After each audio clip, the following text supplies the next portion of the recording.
We're going to go ahead and get started. Recording in progress. Appreciate all of your attendance this evening. I heard it's 135 degrees outside. Appreciate you being in here.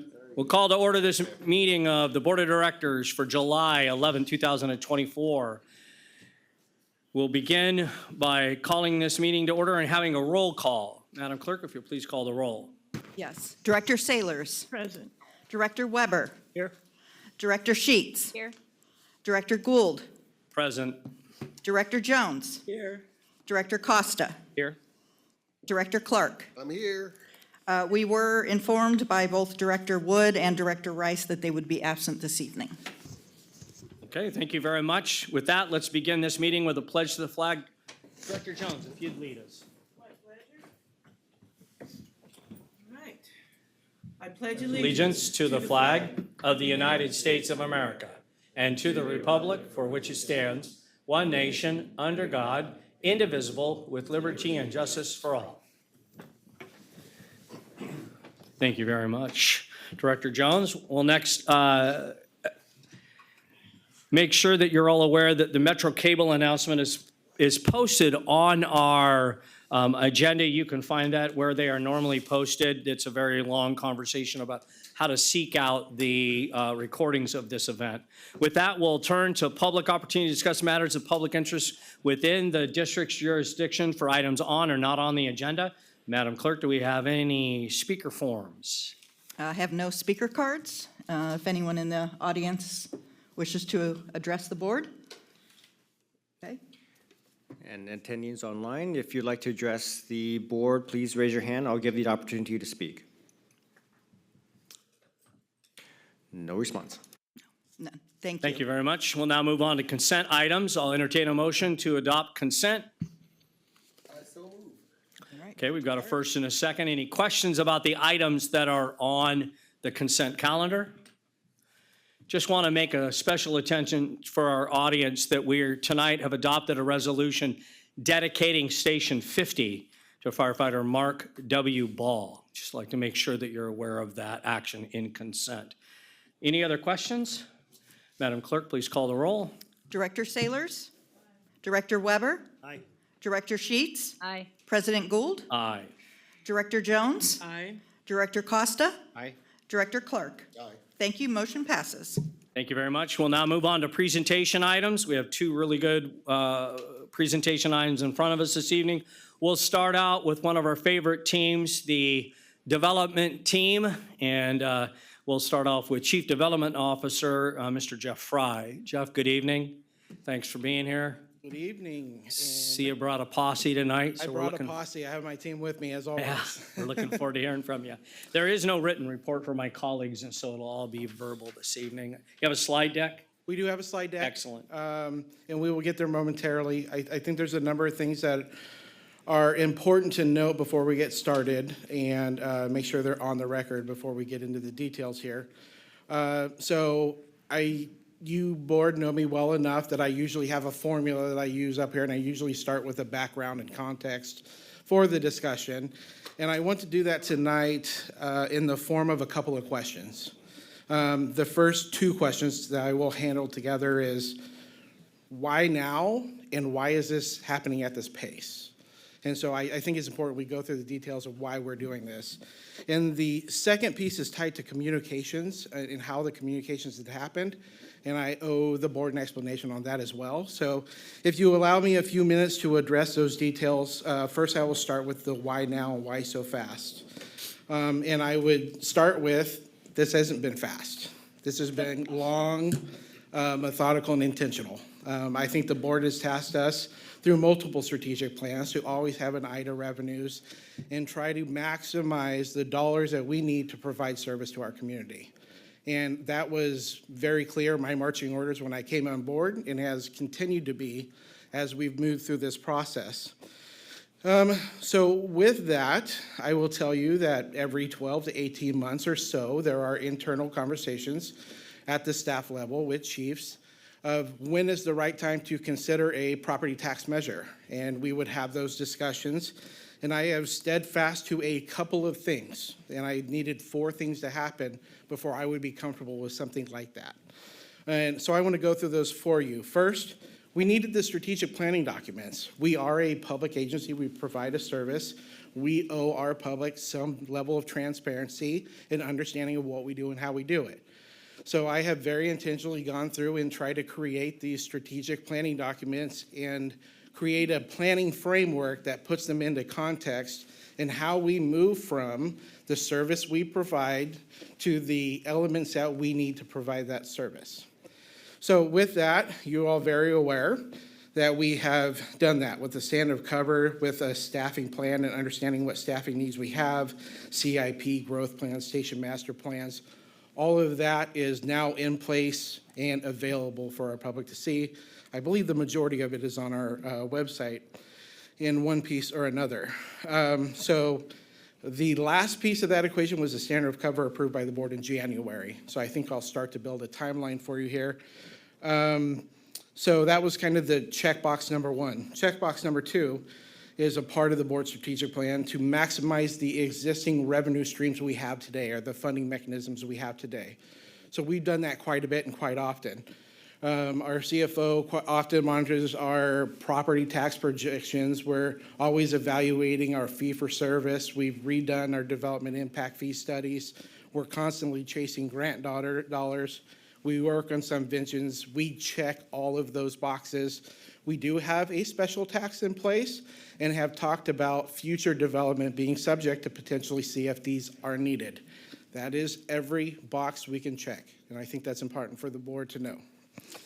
So the third piece of this is reviewing our budget process. And I have to give Chief House and CFO Tool credit here. This year during preliminary budget, the executive staff sat down with every budget officer in the district and went through every budget line by line, twice with upgrades. And what we are looking for is ways to consolidate efforts to find and fine-tune efficiencies and squeeze those dollars as hard as we could, essentially.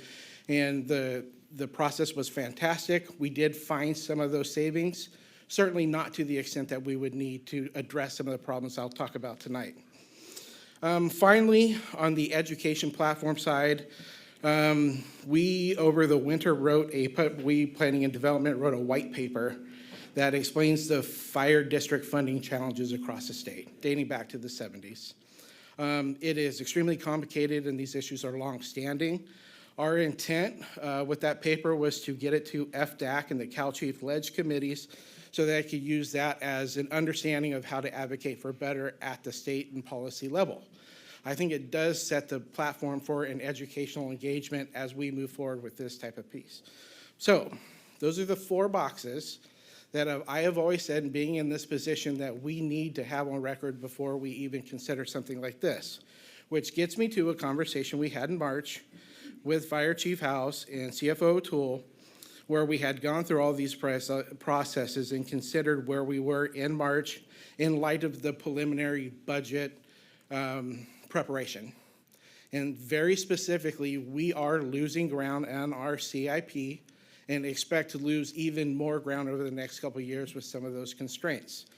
So I say all that to say this: why now? Why so fast? A, it's not fast, but B, we have to now. We're at that point where we need to address this issue. The other thing I want to address for the board is the communication piece. Chief House and the executive staff have committed to better communications with the board, with public, with local 522 and crews and managers. And typically, as you all are aware, we have committed to providing presentations ahead of time for the board so that you have an opportunity to review materials before it's presented to you. Very specifically, we have not done this, and that is because the draft materials that you will see tonight were effectively drafted yesterday, finalized last night, and ready to go this morning at 8:10. So in real time, and I say that because the fire chief and my counterparts have not seen this either. So we will go through the facts together tonight in a public forum, which I think is important. So we are doing our best to communicate in real time. So with that, Director Gould, a bit of housekeeping. I think the best way to handle this tonight is I will invite our consulting partners to come up It's 3 separate entities that are helping us with this presentation. They will come up and present their expertise one by one. I think it's important to pause at the end of those pieces and get the questions, answers, comments that needed for each specific piece. At the end of that, I will partner with Jeremy at the end to talk about next steps and what we need to do. And then finally, there'll be an opportunity at the end to readdress all questions and comments there. So I think that's our proposed plan of attack. And with that, I would like to turn it over. I think Kathy, you think you're starting us off? I'm starting us off. Great, thank you. And Jeff, before she addresses us, just one thing. With what you just said about this document that we have in front of us that, is quite extensive, and there's time to absorb it and take it in and contemplate it as we received an email. Thank you for bringing that up. I knew I needed to mention that. The intent of tonight is a presentation item only. Correct. So we are going to gather the facts together, process it. We are not going to ask for a request or an action item until the next board meeting. Okay, and I just want my colleagues to know, I understand that there's always some concern when we're at this level and having these conversations. I just want you and everyone else to know that I think we still have an option to call a special meeting for something of this magnitude. If we feel that it's important to have more deliberation, we want different facts, or we're ready to go, it's perfectly fine that between now and the 25th, that we have a special meeting specifically related to this. So for myself and for my colleagues and for the folks that are going to present tonight, I know that the 25th is a goal, and that's great, but if we're ready to go or we need to do something in special meeting, that is not off the table for us. So that maybe takes a little bit of the pressure off. For that. And I hope that allows us to have a very open, and as you've mentioned a couple times now, a very transparent conversation, because this board's been through this step before. Those of you that have been here when we went down this rabbit hole, it was a little traumatic, Jeff, as you can recall. Mm-hmm. And what I'd like to do is avoid that trauma again by having potentially additional time for deliberation and conversation. So with that, Jeff, thank you very much, and we look forward to hearing from your expert. Thank you, sir. Thank you all, and I just want to introduce myself. I am Kathy Domenico. I'm managing partner at Capital Public Finance Group. We are a financial advisory firm, local. We're out of Roseville. I live in the Roseville area and do a lot of work here in the Sacramento area, and I see a couple familiar faces on the board. One of the things that we approach as a financial advisor is a little bit different. I don't come in and just talk to you about debt. I think it's important to understand your capital needs and understand what you're trying to achieve. What we're talking about isn't just about dollars. It's about what you're trying to deliver to your community in order to deliver the level of service that your community expects. So Jeff went through some detail on all of the planning documents and all of the information that your team has put together to help us get to this point.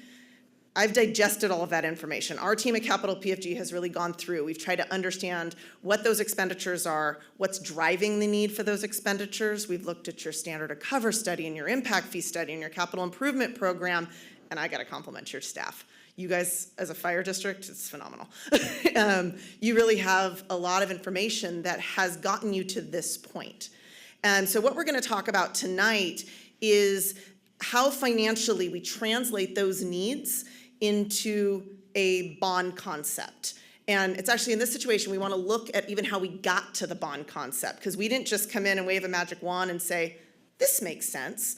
There was actually a process that went through it. So I am a financial advisor. We are registered and licensed with the Securities and Exchange Commission and the Municipal Securities Rulemaking Board, all that fun stuff, all those federal agencies. But I work with local agencies. We work with cities, counties, special districts, school districts. I say about 50% of my work is schools, and I do a ton of special district work, mostly in the fire world. So it's kind of a unique niche. You're not going to find a lot of financial advisors that have read standard of cover studies before and can calculate fire flow.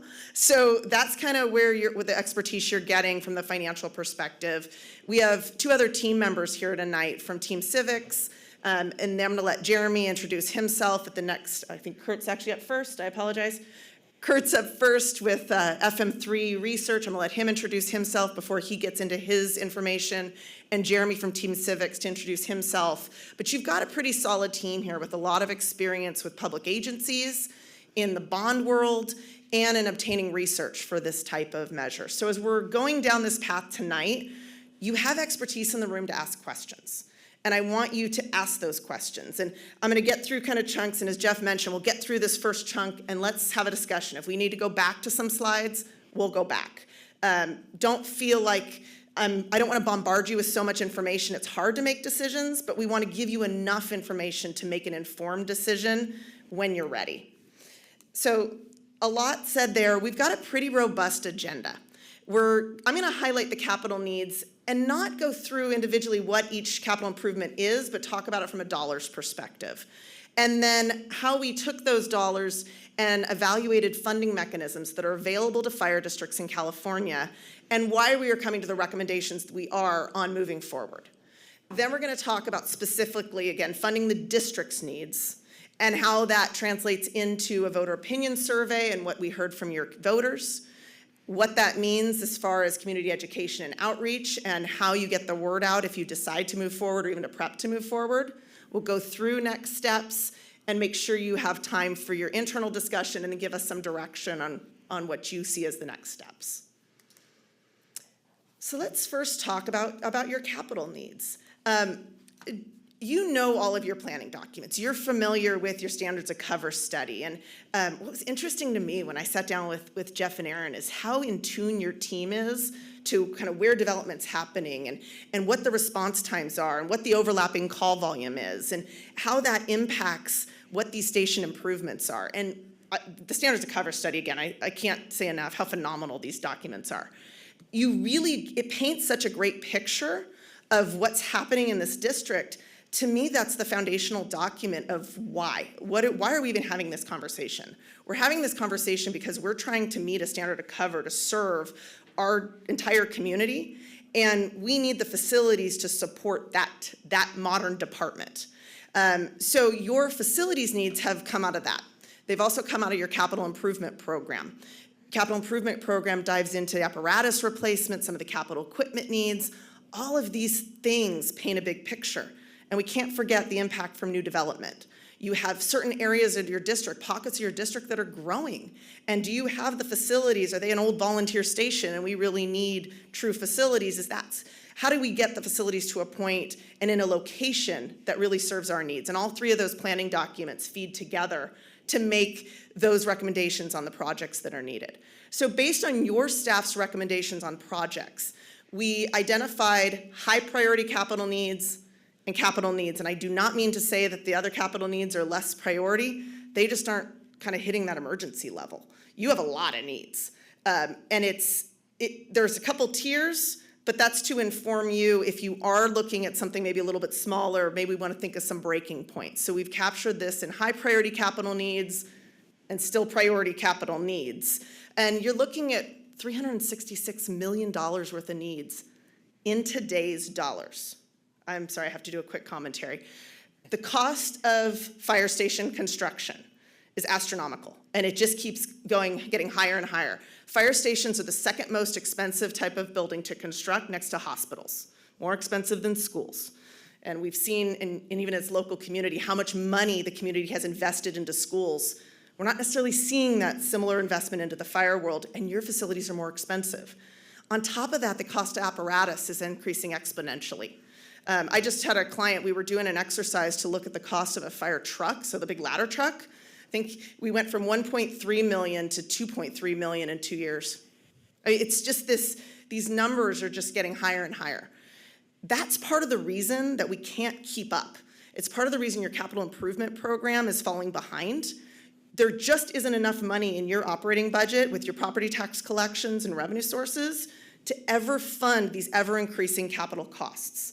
That's why we're having this conversation today, and it's starting to get to a breaking point. The farther behind you get in replacing your capital facilities and equipment, the more of a catch-up game you're gonna have to play, because those costs are gonna continue to escalate and at a faster pace than your available revenue sources. That's part of why we're really having this conversation and some of the urgency of the conversation. And you really can feel free to stop me if I'm saying something that you want to go back to, if I'm doing something too quickly. Can I just? Yep. Just really quickly, every time you make mention of how wonderful our staff is, please don't take it negatively if we don't react. You We already know. We already know that, right? It's thanks for telling us what we already know. But it's not that we're not agreeing with you. We absolutely agree with you. Like our standards of cover document, I totally agree. It is second to none in the country. I already want to steal them and have them do that all over the state. As long as you got a checkbook. No, and I really do appreciate it. And I'm not just saying that. I work in a ton of fire districts. I don't see documents like this. Usually I'm trying to pull any document out just to give me some idea of what they're looking for. This was excellent. So we take this previous chart. So we take all the stagnant numbers, and I call them stagnant numbers because you can't develop a capital program looking at a snapshot in time. You have to actually schedule this out to understand what the true cost is going to be. So we take all of the individual projects and we actually put them out into an ongoing cash flow, an ongoing expenditure schedule. And we take into consideration inflation. And I know capital costs have been increasing, I don't know, 17%, 23% a year. We aren't using that high an inflation rate because I just can't imagine that costs are going to continue to increase at 20%. Could be wrong. But we do have to build in some level of inflation. And we have 8 to 10% inflation factors built into the program depending on what the improvement is. So we schedule out each of the improvements. And with the apparatus, we're actually scheduling out the point at which the price is locked. You know, when you order a piece of apparatus, you don't get it immediately. There's a point in time that you're making that payment, and it depends on the type of engine you're acquiring. I believe a Type 1 engine, and correct me if I'm wrong here, I believe a Type 1 engine you're actually paying up front, even though you may not receive it for 2 years. But other types of apparatus you're paying on receipt, but the price is locked in at the time of acquisition. So we've got all of that incorporated into the schedule. Did I say that correctly? Okay. So we have the timing built in so that we're not overinflating dollars that are locked in up front. We also are taking into consideration your other available revenue sources. One of the things that I think is really important if you're going to ask the community for help is to identify that you have done put in your fair share. You're collecting development impact fees. You're collecting medical aid and ambulance transport fees. You're collecting money. You're allocating money out of your budget. All of that needs to be captured so that your community is not funding needs that are already funded. So we take both this expenditure schedule into consideration and your other funding sources in order to determine the unfunded capital cost. So these costs on this chart just kind of show why you're not going to be able to afford this out of your general fund. So if you just look 24, 25, you have unfunded needs, a little over 20 million. That grows over about 45 million for 25, 26, and 26, 27. Come 27, 28, you're going to have almost $80 million in one fiscal year. This is not cumulative. I want to be really clear. These are individual needs as we scheduled out all of those improvements, that original $366 million. Just any questions on that? I know it's overwhelming and I'm talking really big numbers. They total, with that inflationary adjustment based on the schedule, that totals $415 million of unfunded needs between now and 2033. So if we're thinking of a revenue measure, we typically will look at a 10-year window. You're all familiar, I'm going to use San Juan Unified School District as an example. San Juan Unified School District has a bond program. It's about a 10-year program, although I think they sneak bonds in a little early every once in a while. But every 10 years, they're looking at additional reinvestment. That's the typical way that we look at bonds. That doesn't mean that that's what you have to do. But I wanted to start with the conversation about, let's look at our 10-year window, let's look at our 10-year needs, let's inflate that and see what that means. And right now, we're looking at about $415 million. Do you remember the chart we had on the earlier that had the high priority needs, with the kind of priority needs and high priority needs? If you were going to just look at the high priority needs and did this chart, you're at about 300 million. So even your high priority needs translate to about 300 million in inflated dollars. In our region, is a 10-year bond basically what the population has seen on the ballot and is basically used to seeing, so that we wouldn't be doing a 20 and that would freak out the voter so Yeah. it's a fairly standard thing to see in the public arena, a 10-year bond program. I'm going to use the school world because we don't usually see GO bonds with other types of agencies. It's much more common in the school world. Currently, they have a lower voter approval threshold than other agencies. So just in your own boundaries, let's look at San Juan, let's look at Folsom Cordova. When they're doing their planning, they're looking at that 10-year funding program. Sac City, same thing. They're looking at a 10-year funding program, except you keep seeing bonds on the ballot more frequently than every 10 years, right? Yeah. It's because the 10-year program ends up with more projects than they even anticipated, and so they are asking early. But in the planning phase, they are looking at 10 years. If we went to 20, I think it's just too hard to project that far.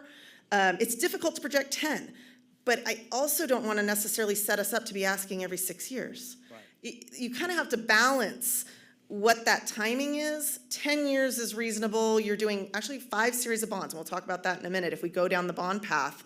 But it's something we can capture, we can accelerate the timeline if we need to, and it gives us a little bit of flexibility. So I think it's pretty acceptable, and in the Sacramento area, that's what you see. That isn't always the case. I just want to say that, but in this area, that's what we see with a lot of the school districts, especially the bigger ones. So again, we didn't just settle on bonds. We keep talking about GO bonds because we're jumping to the punchline.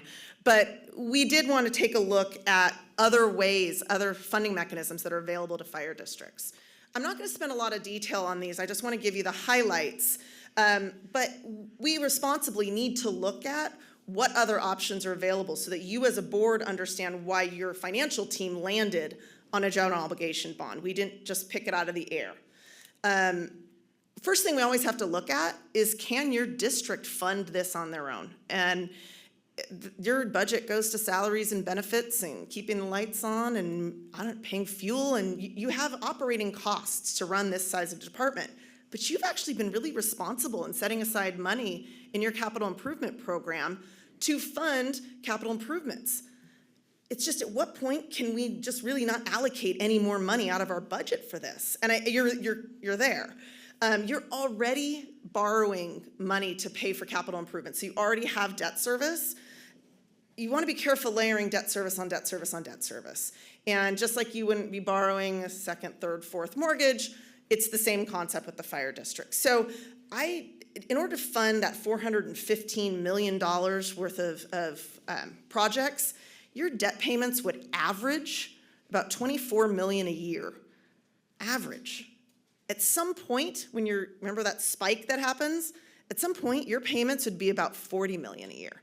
That's assuming we finance over the useful life of what you're buying. So when I'm talking about financing, I'm not just saying everything's a 30-year loan. If it's a station, we're looking at 30 years. If it's apparatus, it's about 15 years. Capital equipment, 10 years or less. So you finance over the useful life of whatever that asset is. So when I'm estimating debt payments, keep that in mind. That's what we're looking at, is based on the useful life of the asset to be purchased. So on average, the debt service would be $24 million a year. As a board, do you practically see a way to cut? That's the only way to do it. Cut $24 million out of your budget. That's the only way that you could do that. And again, in some years it would be even higher, or you'd simply have to delay the projects further, increasing the cost escalation. The conclusion is that it's simply unaffordable, and that's not unrealistic. I'm having this conversation in fire districts all over the place, and schools. You just can't do that. You don't have the resources in your general fund to do that. So what other options are there? You can go to the voters and seek authorization for various tax measures. All of these funding mechanisms that I'm going to talk about currently, and I use the word currently intentionally, require 2/3 approval from the registered voters in the district. As you'll hear about in a little bit, general obligation bonds may not require 2/3 voter approval moving forward. There is a proposition on the November ballot to lower the voter threshold for general obligation bonds to 55%. So that is another way that may be more attractive.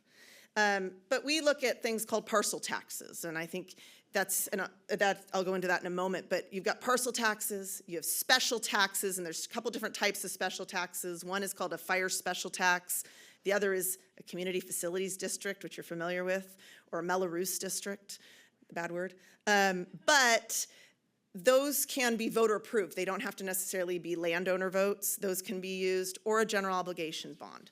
So let me just give you the highlights of why your financing team has landed on a general obligation bond. The first one is the parcel tax, and you may be familiar with this. This is it's a uniform tax per parcel, meaning you take all the parcels in the district and you divide it by that debt service amount and you figure out how much you need to raise each year. So you've got 222,000 parcels. In order to get about 24 million a year, your tax would be about $110 per parcel per year. But you don't have a mechanism to get that tax rate up to that. Remember I said in 1 year you might even have $40 million worth of payments? There's no mechanism to increase the parcel tax in 1 year and drop it down another year. So you either would tax at that even higher rate, or you would have to defer your projects, which would ultimately increase that tax rate. But on average, if we're just using that 24 million average, you would have to tax at about $110 a parcel. Just remember that number, just 110, okay? So that's one option. Another option is what's called a fire special tax.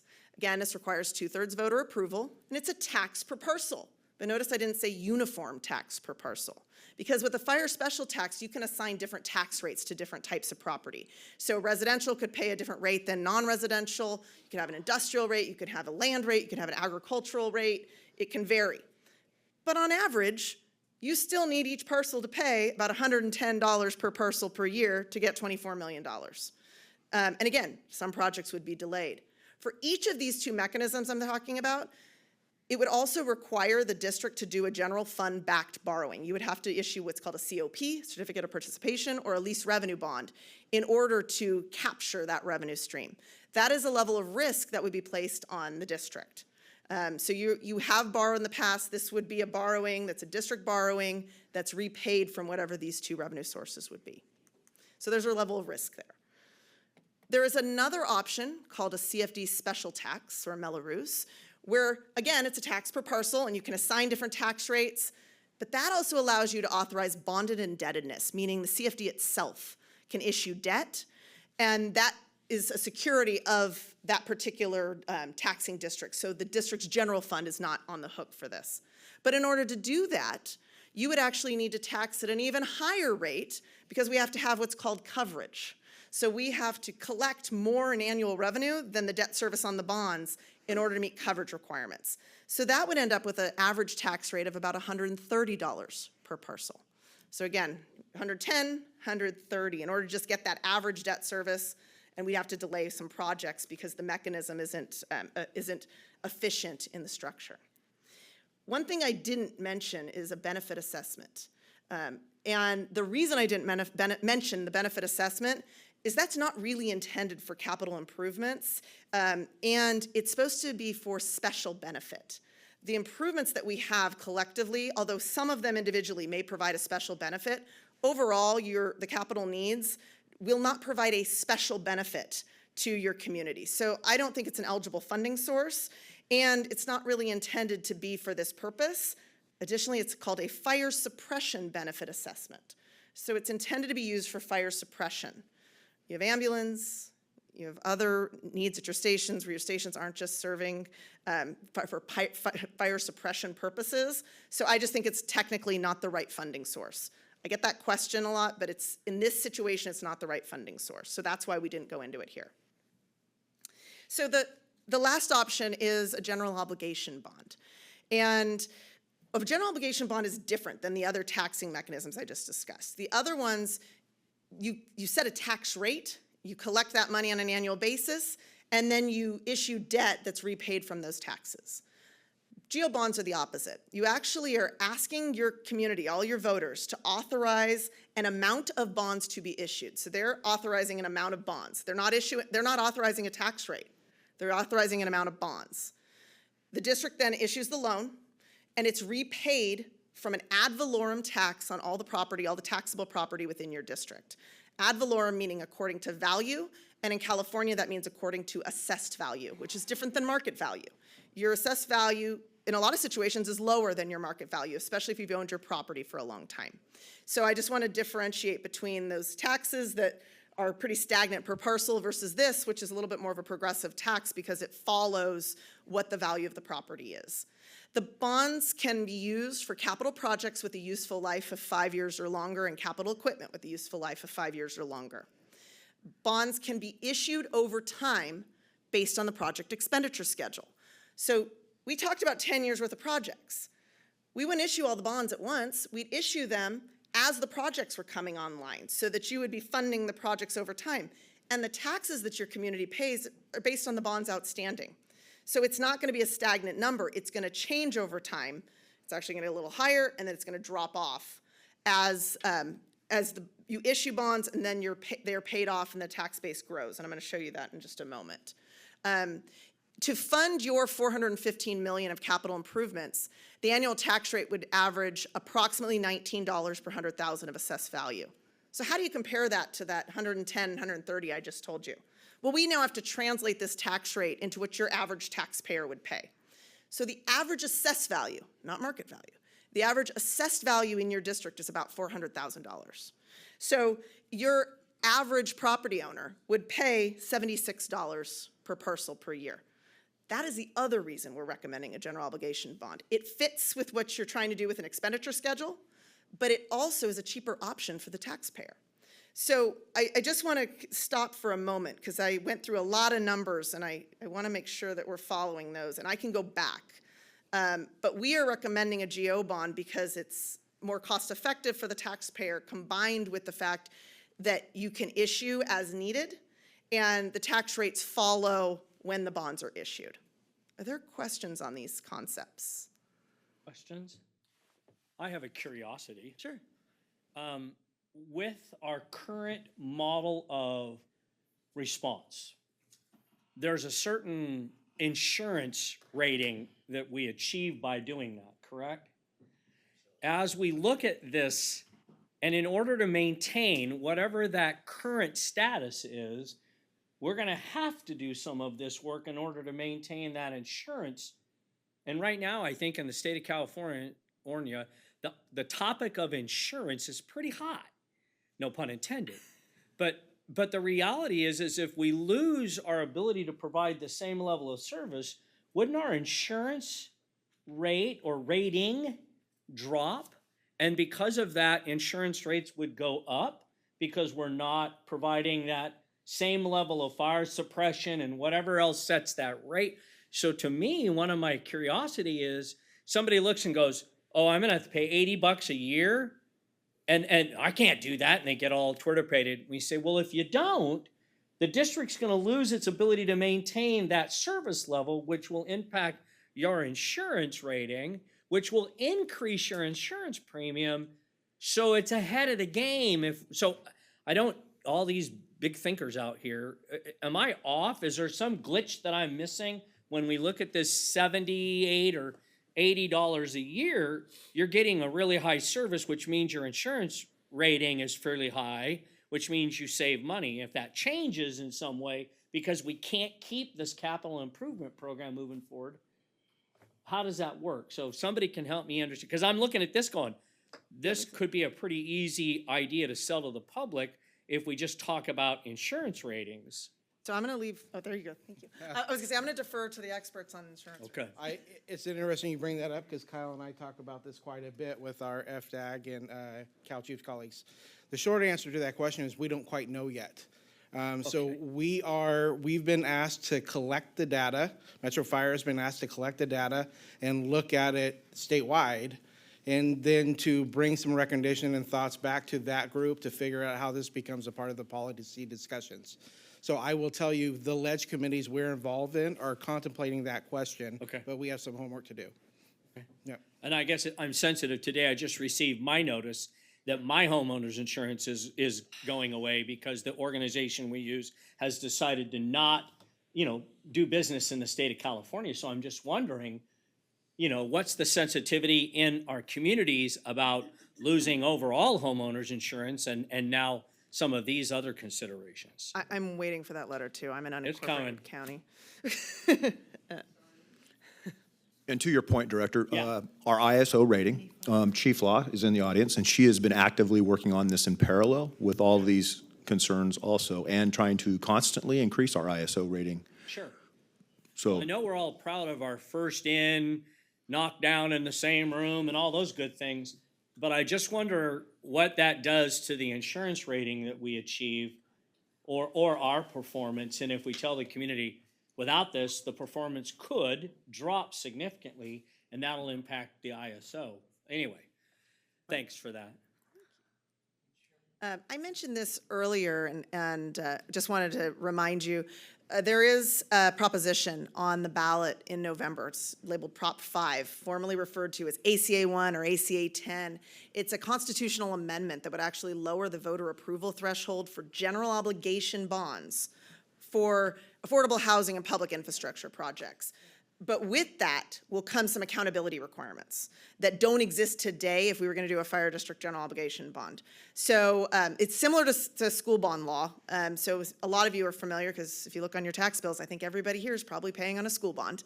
It requires a detailed bond project list with more detail than in a traditional fire district general obligation bond. It requires a citizens oversight committee to evaluate the annual expenditures and make sure they're in compliance with the bond project list. And it requires an annual audit specifically of those funds. So with that lower voter threshold comes additional accountability.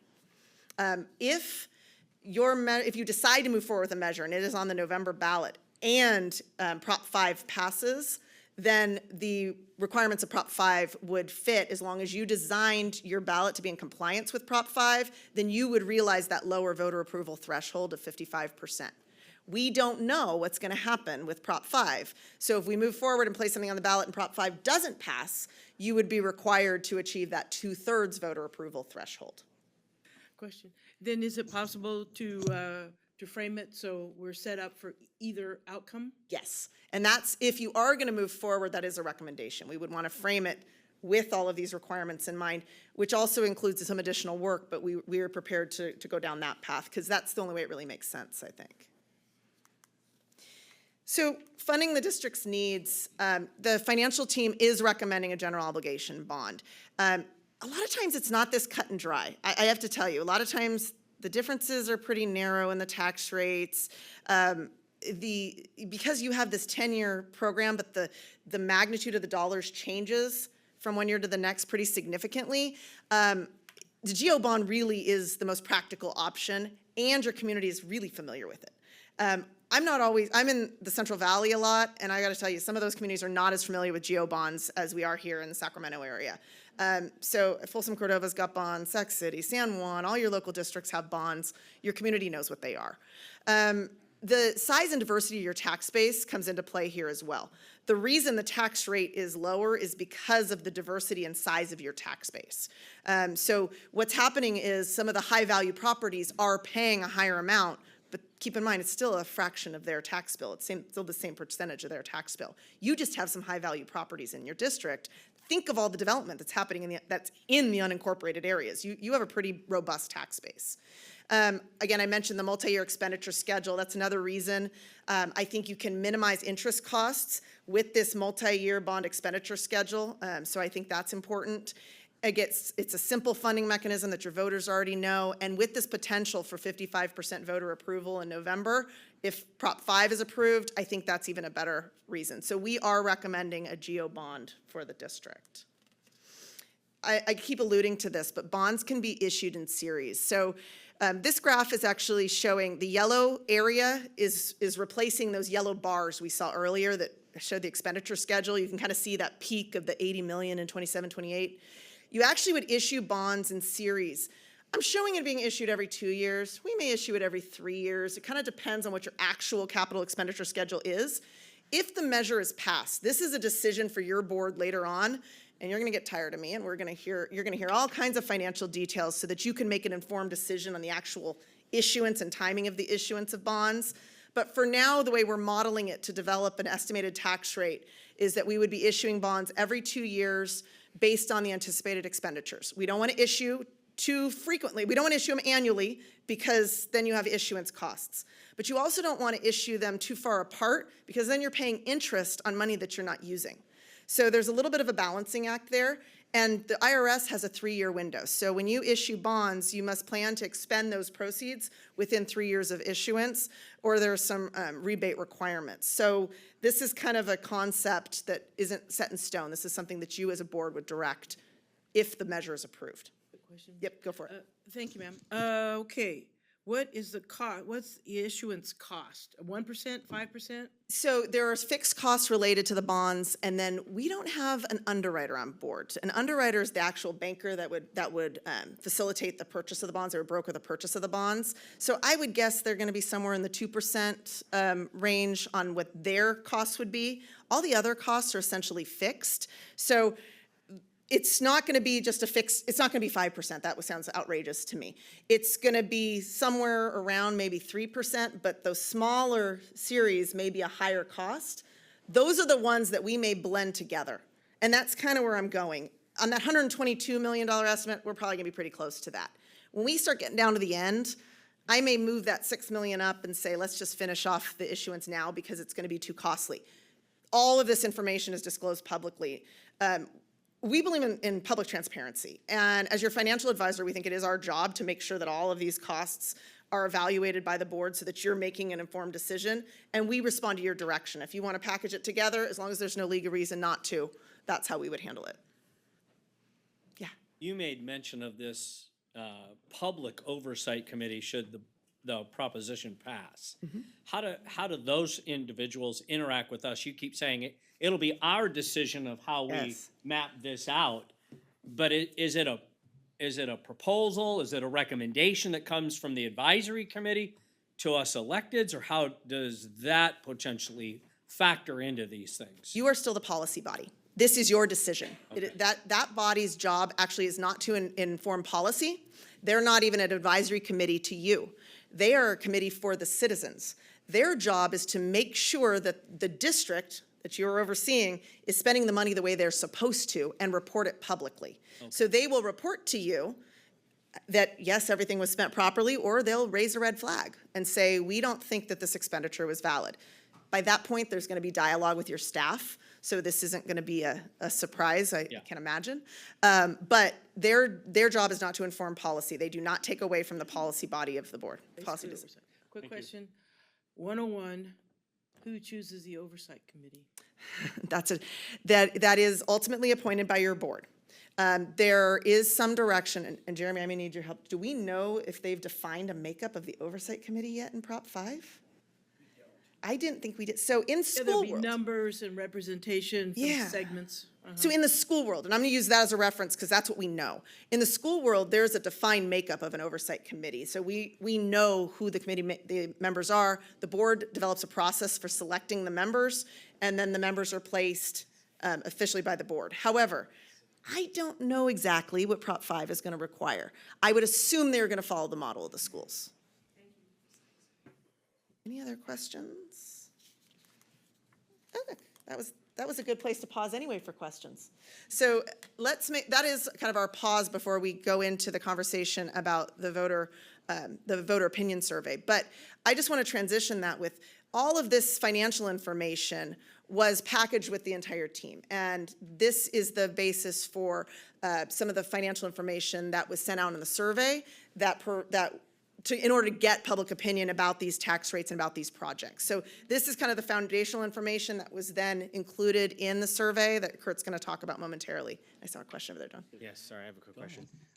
Clarification, I may have missed it, so I apologize. So you're referencing school bonds, and what's the typical school bond that we see here in Sacramento?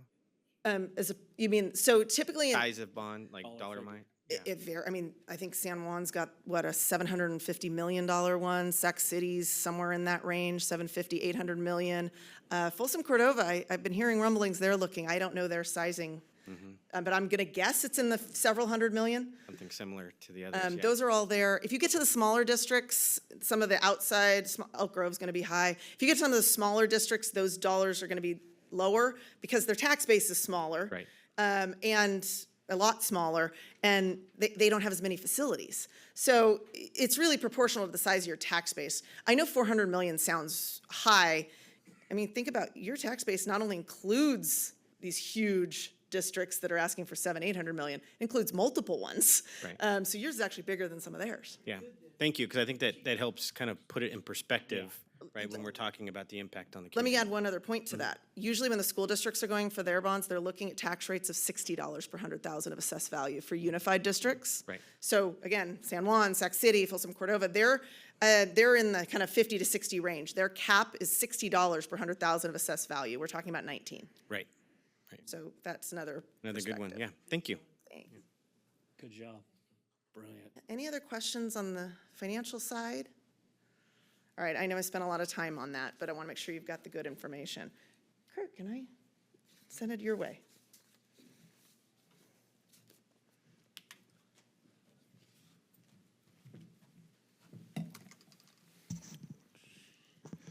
All right, tough act to follow. Kathy's very good. Oh. Thanks. All right, thank you. My name's Kurt Balo. I'm a partner at FM3 Research. We conducted the voter survey. So I'm going to go through that process right now and then hand it over to Jeremy to talk about sort of more of the engagement and the community aspects. So let me see here. All right. So this is part of this, I don't know if it's quite a rush job, but sort of like all these things coming together at the last minute was that we just completed the survey as well. So in addition to all these other financial calculus going on, engagement, we were doing this in a parallel track, and it all kind of came together at the same moment. So we just completed the survey a couple weeks ago, basically towards the end of June, using a very traditional structure that we use for all sorts of voter surveys, and frankly, everyone else really does too. We get our sample from the voter file. We use past voter history to determine who's likely to vote in an upcoming election, which is pretty easy for a presidential. It's most people. We randomly pull people from there. We know their party and their age and things like that from the voter file, and we establish some quotas to make sure that the interviews that we're conducting in aggregate reflect what that electorate will look like. And then we conduct them in two different modes. Some people we call on the phone, and take the survey on the phone, and some we either send a text or an email to, and they take the survey online. And roughly a 50-50 split between the online and the phone completes. There's some distinctions about, different people take different, are more likely to take a survey online versus on the phone or respond to a text or a phone call. So the main things here is that we did 600 interviews across the entire district, and not only following the demographic proportions of the electorate, but also geographically sort of distributed out there. The key numbers here is the margin of sampling error. So of questions asked of the entire 600 interviews, the margin of sampling error is plus or minus 4%. So anytime you're looking at a number, it's kind of keep in mind, it could be a couple points higher, a couple points lower.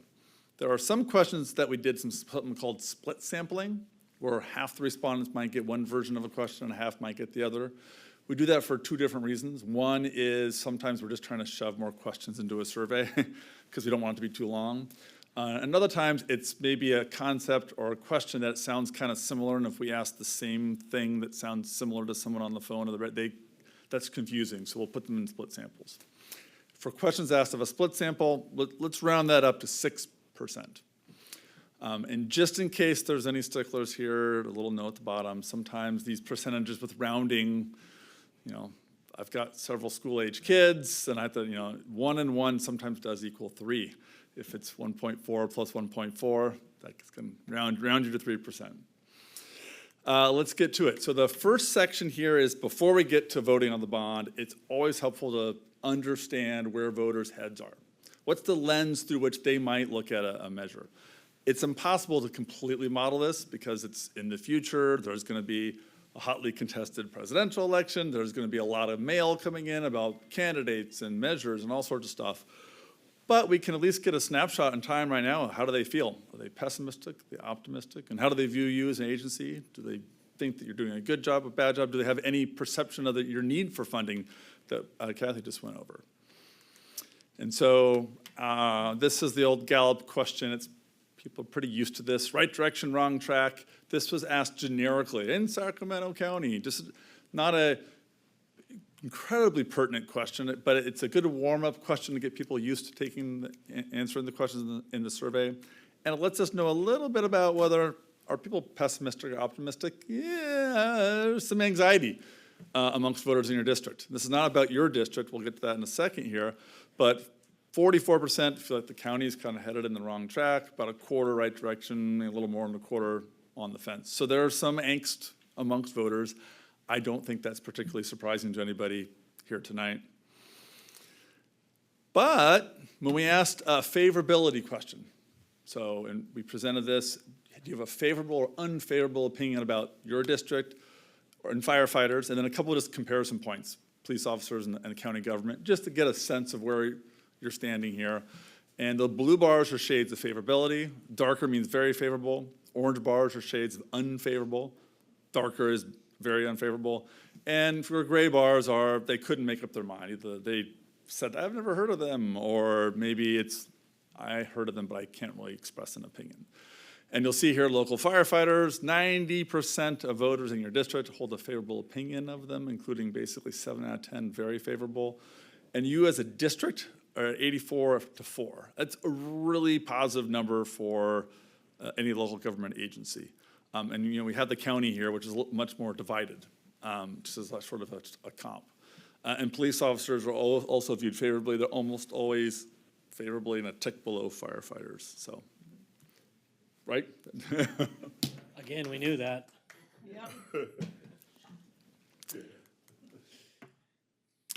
So again, a few of these questions are just to get a sense of voters' heads. Where are they? So these are statements where we presented either on the phone or online. Hey, do you agree or disagree with this statement? And you can give it some intensity, or strongly or somewhat agree or disagree. These are more about your service provision.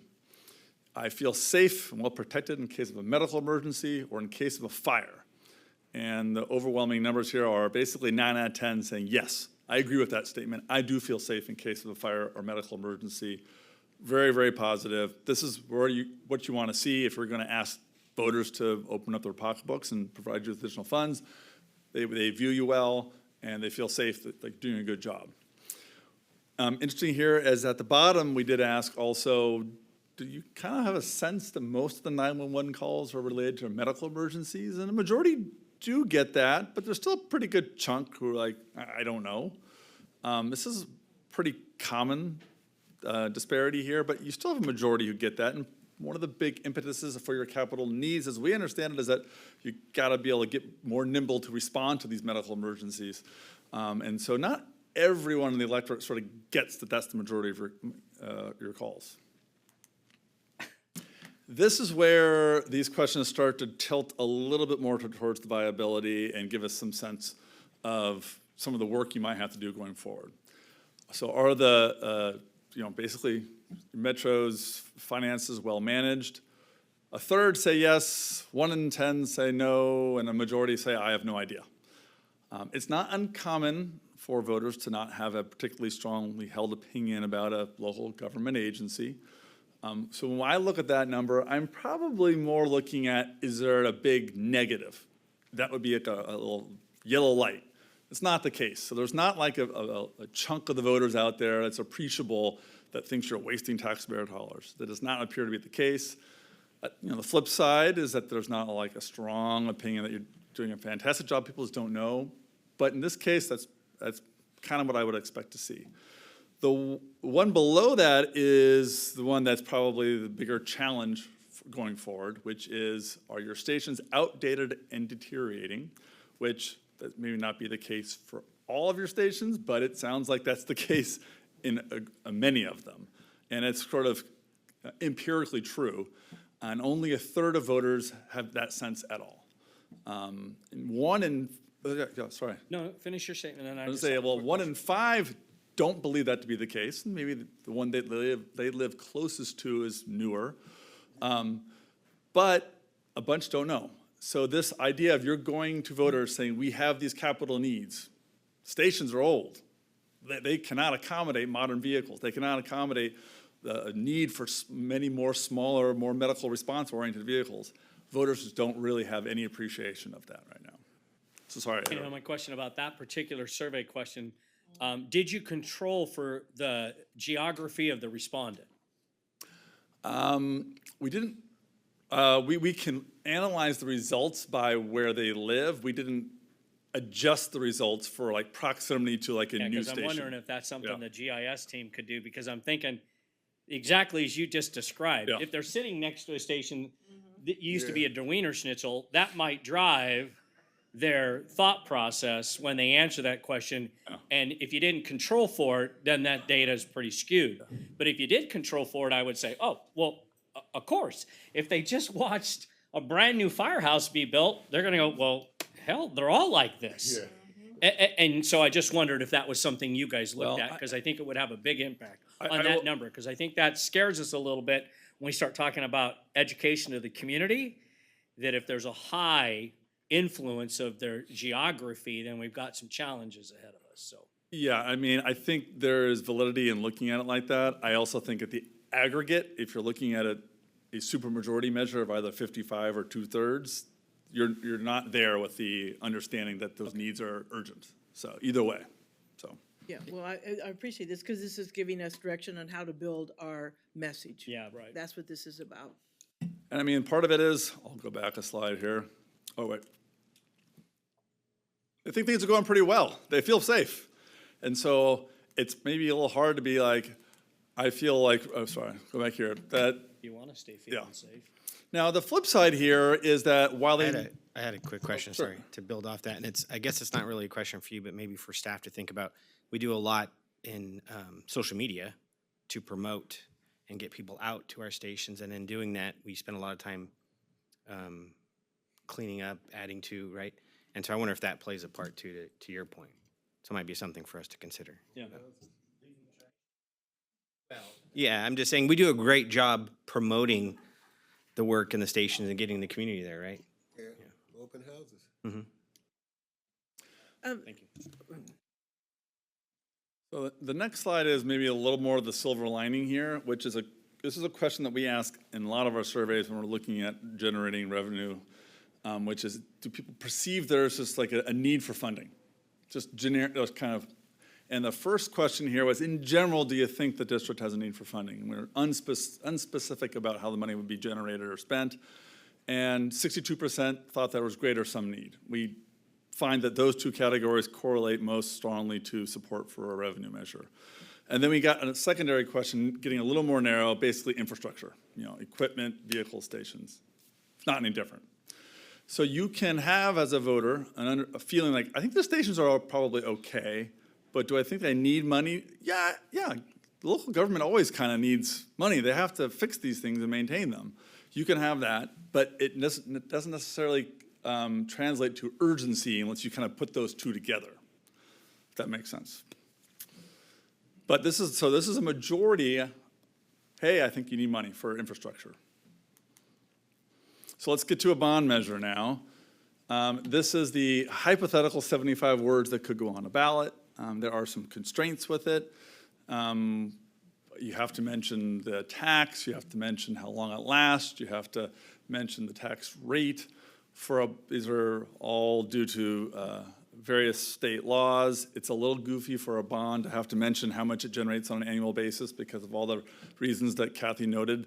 It's a little meaningless because you issue them all over but state law requires that you mention that it generates approximately $24 million annually, which is not all that relevant necessarily. This is also written talking about citizens oversight, things like that, which would be potentially Prop 5 compliant. But we talk about, the main things here, maintain those response times, fire protection, other things about equipment in stations, and then would you authorize $415 million in bonds? And so respondents on the phone were either read the 75 words or they read it themselves online, and we asked them, hey, how would you vote on this?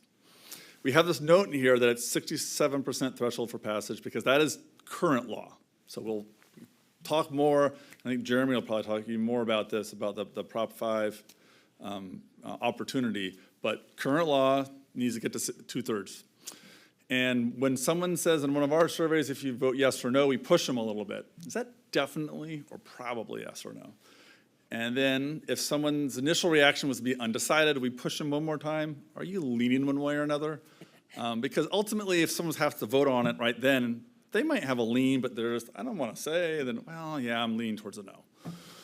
And that gives us 3 flavors of yes, 3 flavors of no, and we can look at the results in a few different manners. So a majority said they'd vote yes, and that 60% is awfully darn similar to that great sum need number we saw earlier.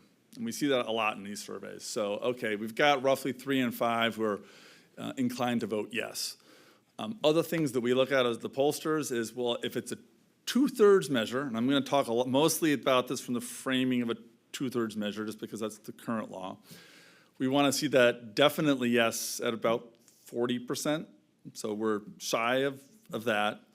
And to get to that 60%, you're relying upon, some leaners there, a pretty reasonable number of leaners, 10%. So this is a strongly supported measure by a majority of voters. A 2/3 threshold is high. And you're just noting that those leaners, let's say the economy gets a little sour, let's say that there's the presidential elections trickles down and there's just like a lot of disgruntlement here, the people most likely to peel off are probably those who are leaning yes. And that gives us a sense of the scale there. So this is something that's sort of in that majority range initially. But we also looked at this by some geographic, broke this out by division. I figured someone was going to ask about this. So by city and by division. Now, there's a pretty good margin of error here. We did 600 interviews. You divide that out by 9, and it's not perfectly, we didn't do the equal numbers in each division. We did them based upon the voters. So it's double-digit margin of error. It's at majority level in every district to different degrees. You see in about 3 of the 9, you get to 2/3 threshold in there. And Citrus Heights is where the greatest level of support was. Say that again. Curious, Just wanna- I curious couldn't- where I you couldn't live. I couldn't hear you. Just say it again, I couldn't hear you. Citrus Heights was the, Oh. okay.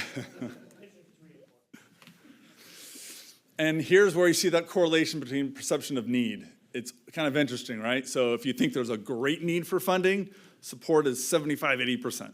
You think there's some need that's pretty close to 2/3, that's where the work needs to happen, is to get more people to understand there's an appreciable need for funding. And when you do, you see the support really could go up. We asked a couple open-ended questions. So, and this, you just read or you heard of the 75 words, how are you going to vote? If you said yes, any flavor of yes, definitely, probably leaning, tell us in your own words why. Or they would type it in. And it's as much art as science. People can give very terse responses, or they might want to spend 2 minutes describing why they'd vote yes or no. And then we try to categorize it, and it's kind of impossible because some people might give multiple rationales. So these numbers almost always add up to more than 100%. But they're about equipment and just general sense that equipment and stuff just needs to be upgraded. It wasn't anything as much about the service. It was more just, equipment needs to be upgraded, and generally speaking, I get it. We need money for fire infrastructure. On the no side, we did the same thing. So this is just asked of the no voters. This is not of everybody. Hey, why would you vote no? You said you're some flavor of no. Interestingly enough, the cost, the aggregate amount, and that ad valorem rate, that $19, those were not cited by a lot of the no voters. It was more of just taxes are too high, or I oppose taxes categorically. So the opposition, the no side, seemed to be more about just, I don't support raising taxes. There weren't as many people saying 400, you're asking about not as many people said 415 million sounds like a huge number. That didn't pop up to the top of people's rationales for voting no, but there are other reasons. Excuse me, were folks allowed to check more than one box?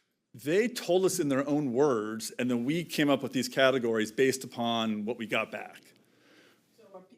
Are folks double count, or if they mentioned Yes. tax too much, so this includes all the concerns? Yes, someone could have said, I think they're going to waste my money and $400 million is too much. And then we would have said, okay, that goes in, that counts as in both those categories. Yep. We did ask a follow-up question about a lower bond amount. You know, trying to get below one of these thresholds. What about a 200, instead of 200? Well, let's go a little below 200. Let's get that one in front of it and go 195 million. And support was a little bit higher. But the way we asked this is essentially saying, well, what about if you get the same benefit for a lower tax? And we're kind of negotiating with the respondents because the best way to test this was to have a much bigger sample and half would get $1 amount and half would get the other.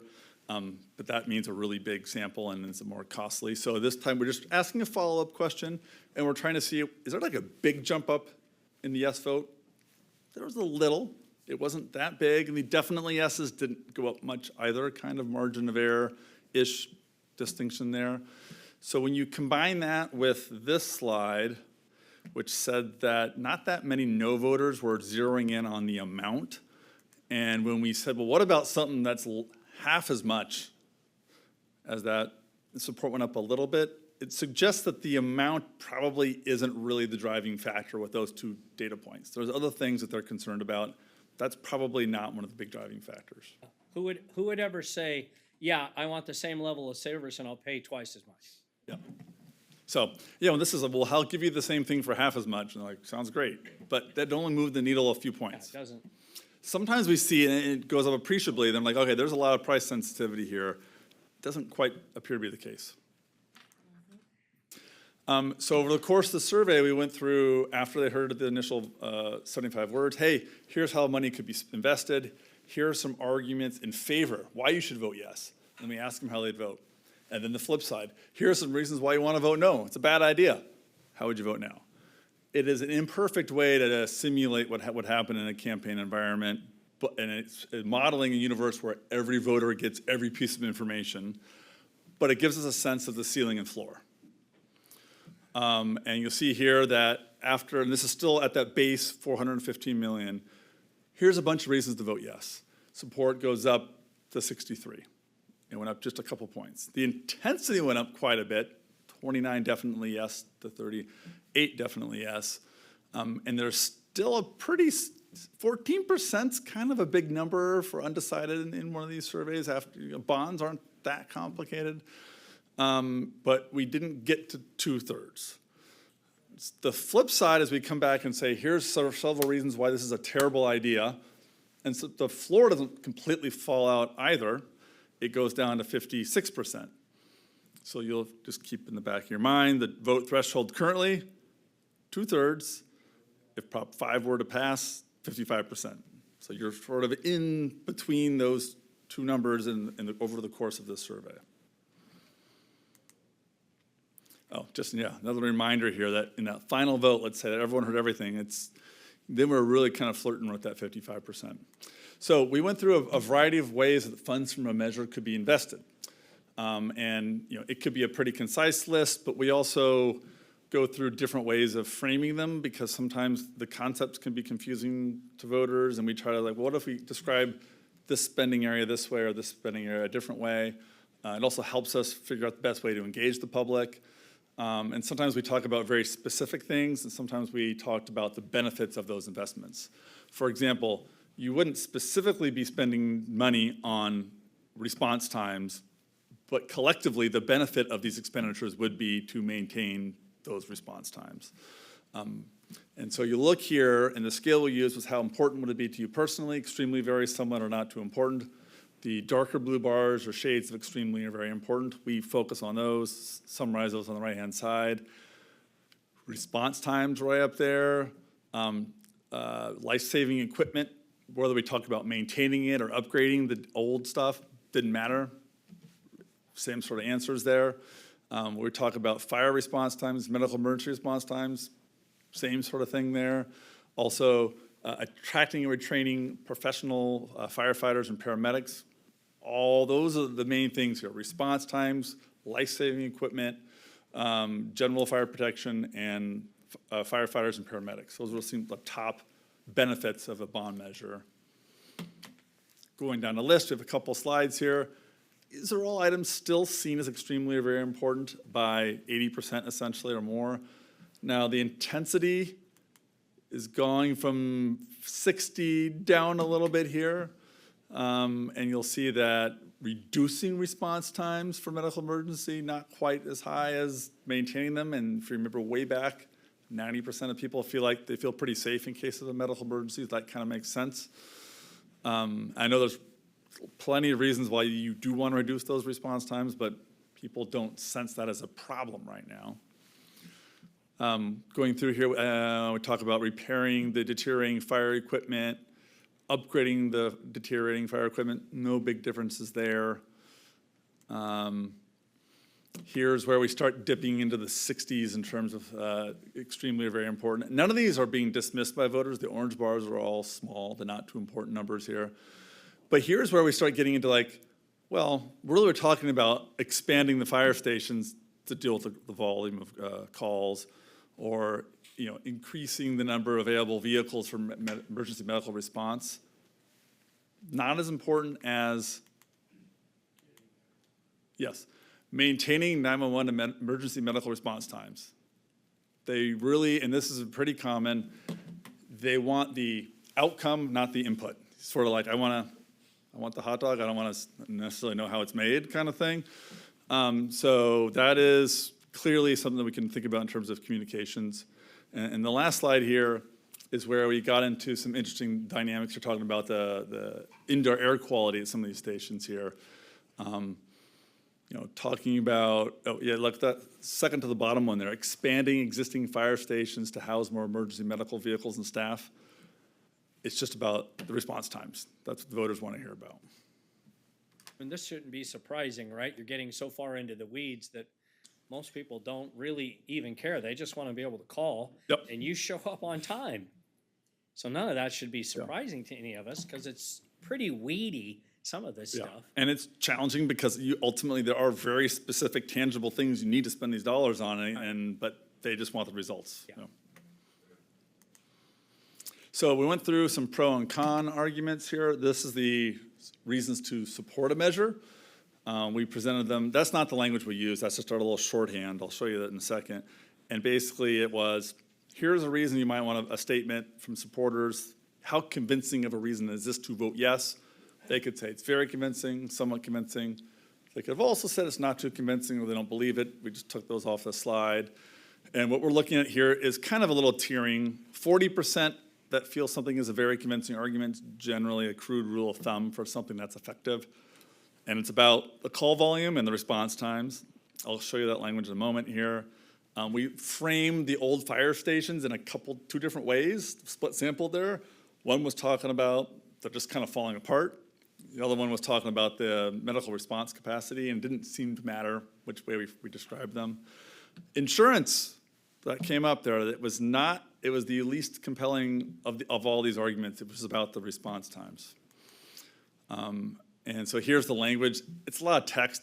It's kind of dense. I don't want to sit here for everyone to necessarily have to read through all this stuff and break out your glasses.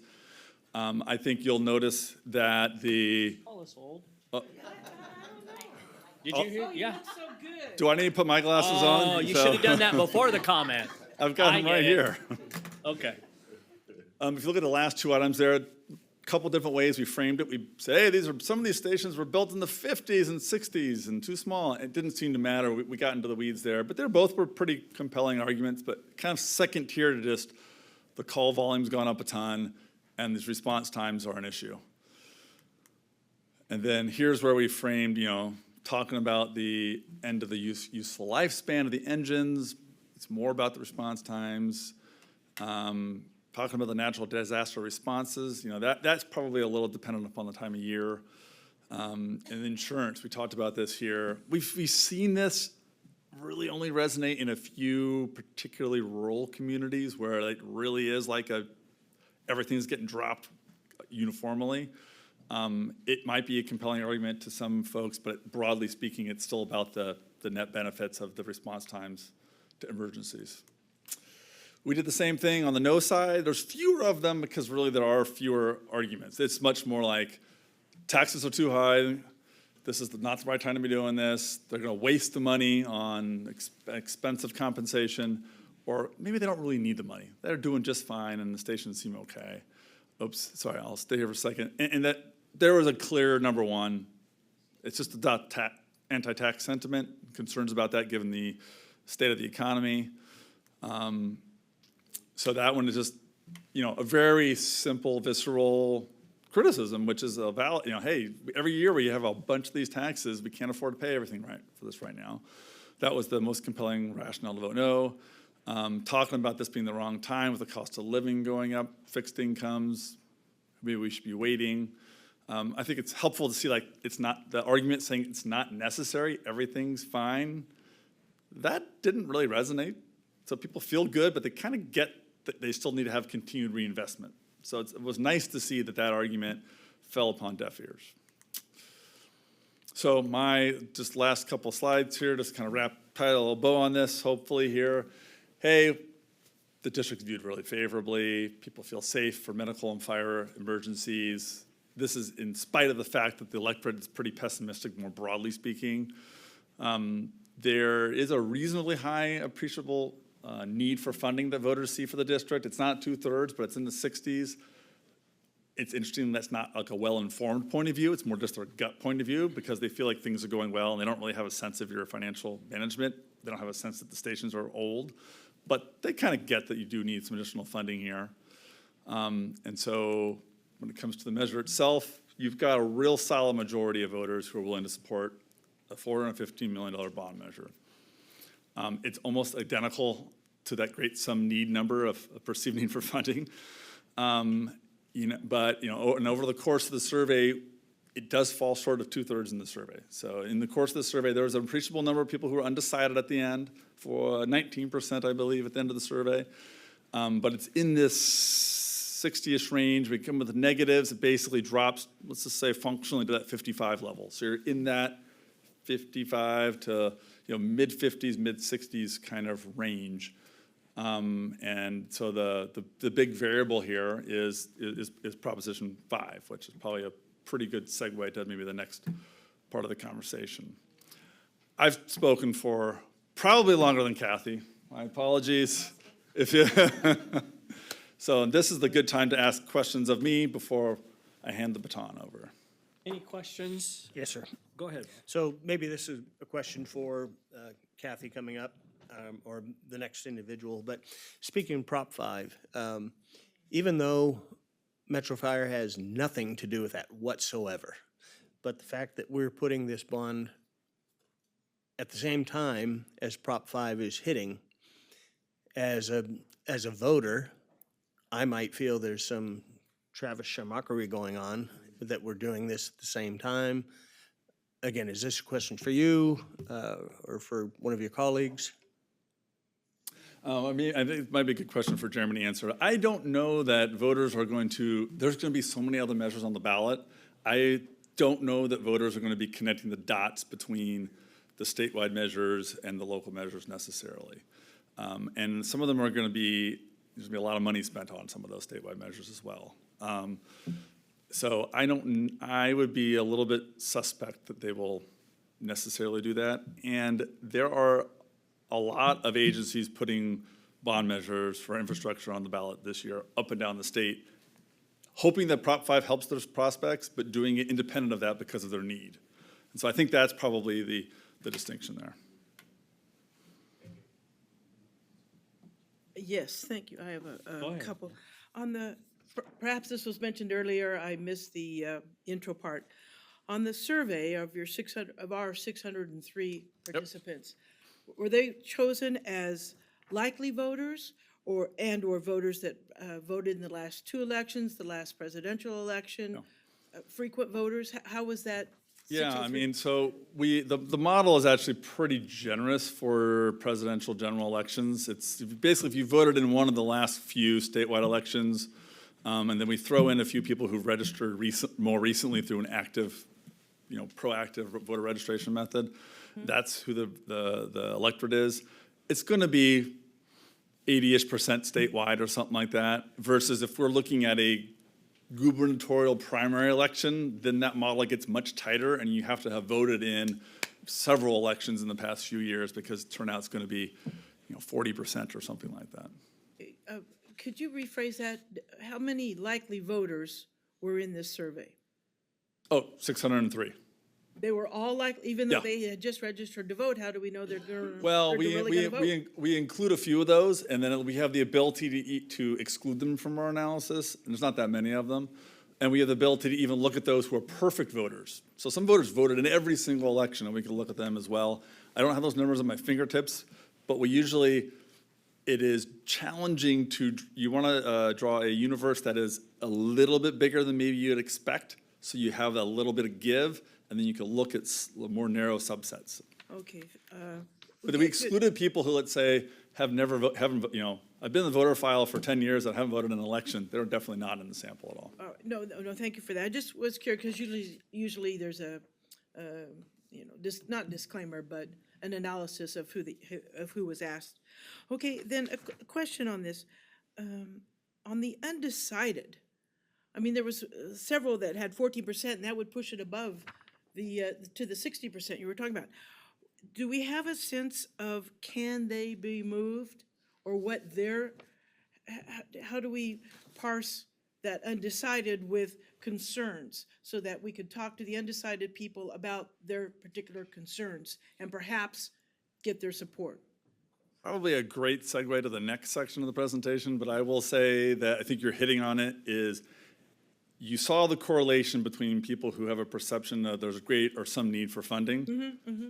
And the key will be convincing people who are undecided that there in fact does exist an appreciable need for funding. And so that's the real key there. How easy or hard that is probably a question for somebody else. Right, well, because that's my follow-up one here, is what items, like what you're just saying, well, we'll have to, obviously, further discussion to figure out where we can make the best argument to focus our time, energy, resources, and cred. We need to really focus that and I'm just not sure what sections, but that's something to be further discussion. Where is it valuable? Yeah, okay, thanks. Any other questions? Just really quickly, and I don't know if it's you, sir, that has the expertise in this. Do we know of any other public safety agencies in the Sacramento County that will also put forth a bond request in this November election locally? In the county? Anybody know? I mean, no, that's not happening, or no, we don't know? I haven't heard of any. Yeah, what's the ballot gonna look like? What's our county ballot gonna look like? Okay, and then for those of us that have been down this path, has anybody reached out to the major organization that's typically opposed to any kind of taxes in the state, the Howard Jarvis Foundation, and sought their input? Because we went down this road, as many of you can remember, and in one night, this thing blew up to dust and went away. And I would prefer that we not spend a great deal of time, of my colleagues' time, if we haven't made some of those initial contacts in the community to find out if they're just gonna blow this thing out of the water with an aggressive no vote. So I do think that gets to Jeremy's expertise, and it's probably a time to bring him up. I do want to note, that gets back to a point Kathy brought up early.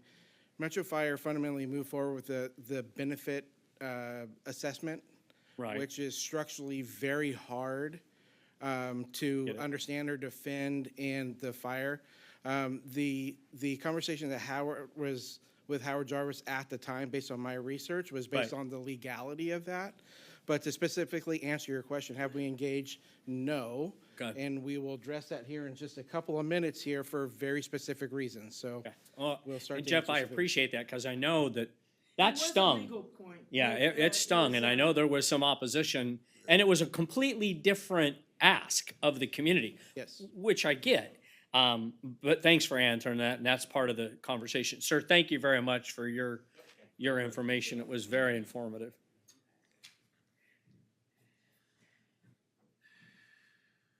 Last but not least, I guess. Thank you for having me. My name is Jeremy Hauser. I am a partner with Team Civics. We are a political consulting firm that specializes exactly in this work, helping public agencies package and prepare measures for the ballot, and then running the independent campaigns that get those measures over the finish line. And if you haven't yet picked up on the theme tonight, Prop 5 is key for our success here, right? And I think it's really clear that getting to 2/3 support, getting 2/3 of people to agree on anything is really difficult, let alone taxes. And that bears itself out in the numbers that Kurt presented. But there's also a pretty clear path forward for us at that 55% threshold. Now, if Prop 5 is successful this fall, that is the law of the land for this election and elections in the future. But the reason why this election is compelling and interesting, not just because of the immediate need in your community, it's also because of the voter turnout that we're expecting, right? And we do expect that this will be the friendliest tax electorate that you're going to see in the 4-year election cycle. So I think that's really important to understand as we're talking about these next steps. Are we at 2/3? No, we're not. Is this likely the highest watermark we can get in an election? Probably, right? And so I think we should take that in mind as we're looking through these next steps. So our firm has helped pass over 500 revenue measures for public agencies throughout the state, fire districts, school districts, cities, counties. If you can tax something, we've probably raised that tax before. And when we've done that, we've advised our clients to hit these 4 key milestones, which are the 4 key milestones you see up on the screen tonight. Now, what most people don't know is that a public agency actually can do work on the front end to set up their measure for success. As a public agency, you cannot use any resources to advocate for or against the passage of a measure. That work must be privately fundraised and coordinated, but you can do work on the front end to set your path on success. And so I want to walk through these 4 key milestones tonight, one of which we've already completed. It's the feasibility assessment. That's the work that Kurt and his team have done to help us understand not only is a measure possible, but what components of a measure are most important to your community. Sometimes they align with your needs, sometimes they don't. I think that slide was really telling that Kurt showed the top uses of funds. That entire first page was all service outcomes. There was not a capital repair on that page. And so how do we sell a bond to the community that is really for capital improvements when they're looking for service upgrades? That's all about communication and messaging. And so we are recommending that we move forward into these next phases in the process with a few key dates in mind. First, I think we all know that there's an election this November. What we might not know is that the deadline to qualify for that election is actually August 9th, which is why we've referenced this quicker timeline a few times tonight. It's not an impossible timeline. We are recommending that we immediately move forward in beginning to craft informational communications that address your needs, right? None of these communications will advocate for a yes vote. They won't urge a certain outcome, but they'll provide the facts, because if you look at the presentation that Kurt walked through, you have a lot of really compelling facts. And your strong reputation is almost working against you, right? 9 in 10 voters feel really good about the service you're providing. It's a really hard issue context to then turn around and say, well, actually, we need your help, right? Because they look around, they feel pretty positive. And so you can use public dollars to help tell that story. So we can help you create documents for your website, for social media, so that you can start to get that story out into the community. We also recommend some stakeholder outreach so that you're speaking to folks that we know once your measure is on the ballot will have an opinion about it. It's really important to get to them before you place your measure on the ballot, because if they have feedback, you can only act on that feedback before you've adopted a resolution calling an election. And we recommend that you do that both with your internal community, your labor unions and staff, so that they understand what's at stake, but also the external community as well. Business groups, taxpayer groups, other elected officials, so that the first time they're hearing about your measure is not when it's on the ballot this fall. And really in that awareness building phase, which we're going to be doing over the next 2 weeks, what we're trying to do is gauge community readiness for this proposal outside of the great work that Kurt and his team did, which really gave us a good scientific read of what our chances for success are. After we've built awareness, and really concurrent to building that awareness, we actually take the findings of the survey to craft the measure itself. And if it's not already clear, we are recommending that we craft a measure that is Prop 5 compliant, right? Our opportunity here is at 55%. We need to write a measure that is going to be compliant if Prop 5 passes. And so when you adopt a resolution calling an election, there are a few different components built into that resolution. First and foremost is, in my mind, the most important part. It's that 75-word ballot question. It is the only thing that we know for a fact everyone who votes will read. And a lot of voters will only read that, right? So it's really important to get those words right. And I think we have really good data from our polling that tells us how to phrase that in a legally compliant way that also aligns your needs with the concerns of your community. But within that resolution, there are also some other details, and that's really where the Prop 5 compliance comes in. We would have a full project list that would more specifically outline the use of funds. We could never, in 75 words, explain to a voter everything you're going to do with this measure. And really, we get about 35 words because half of the other words are for legal compliance. And so we would have a full project list in that resolution that more concretely explains how your funds could be expended. We would have a description for the Citizens Oversight Committee and how that is formed.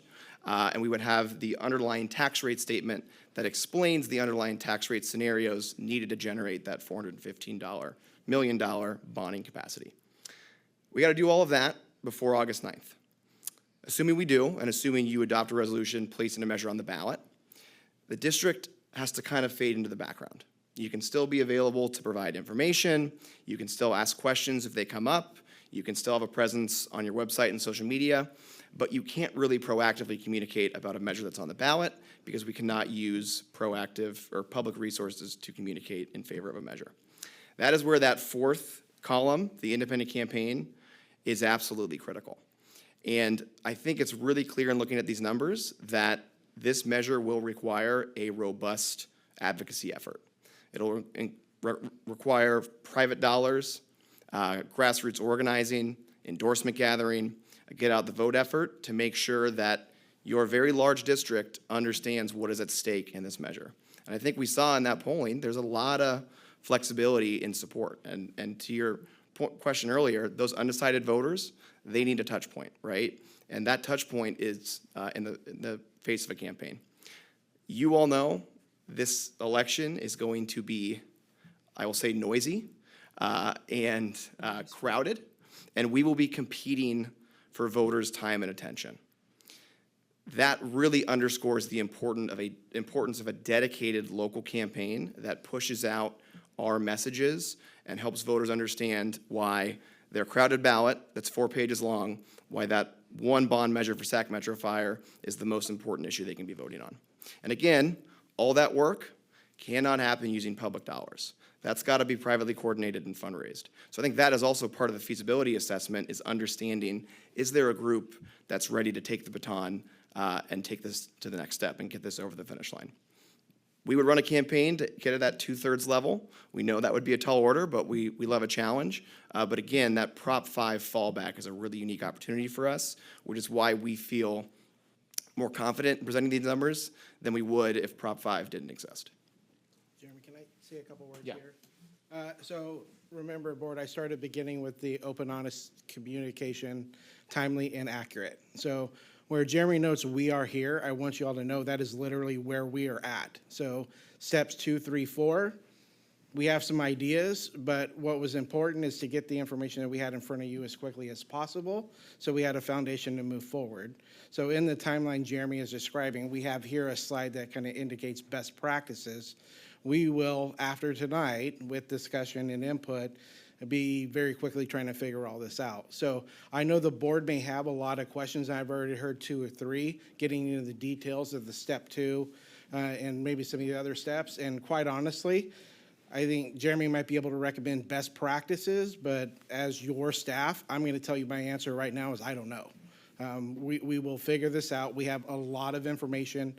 We have a great base to make some decisions, but standing in front of you tonight, for the majority of the questions you may have here, honestly, communication, the question is, I don't know. So I think that's where Jeremy's eager to work with us, get some input from the board and the stakeholders to figure out how to move forward.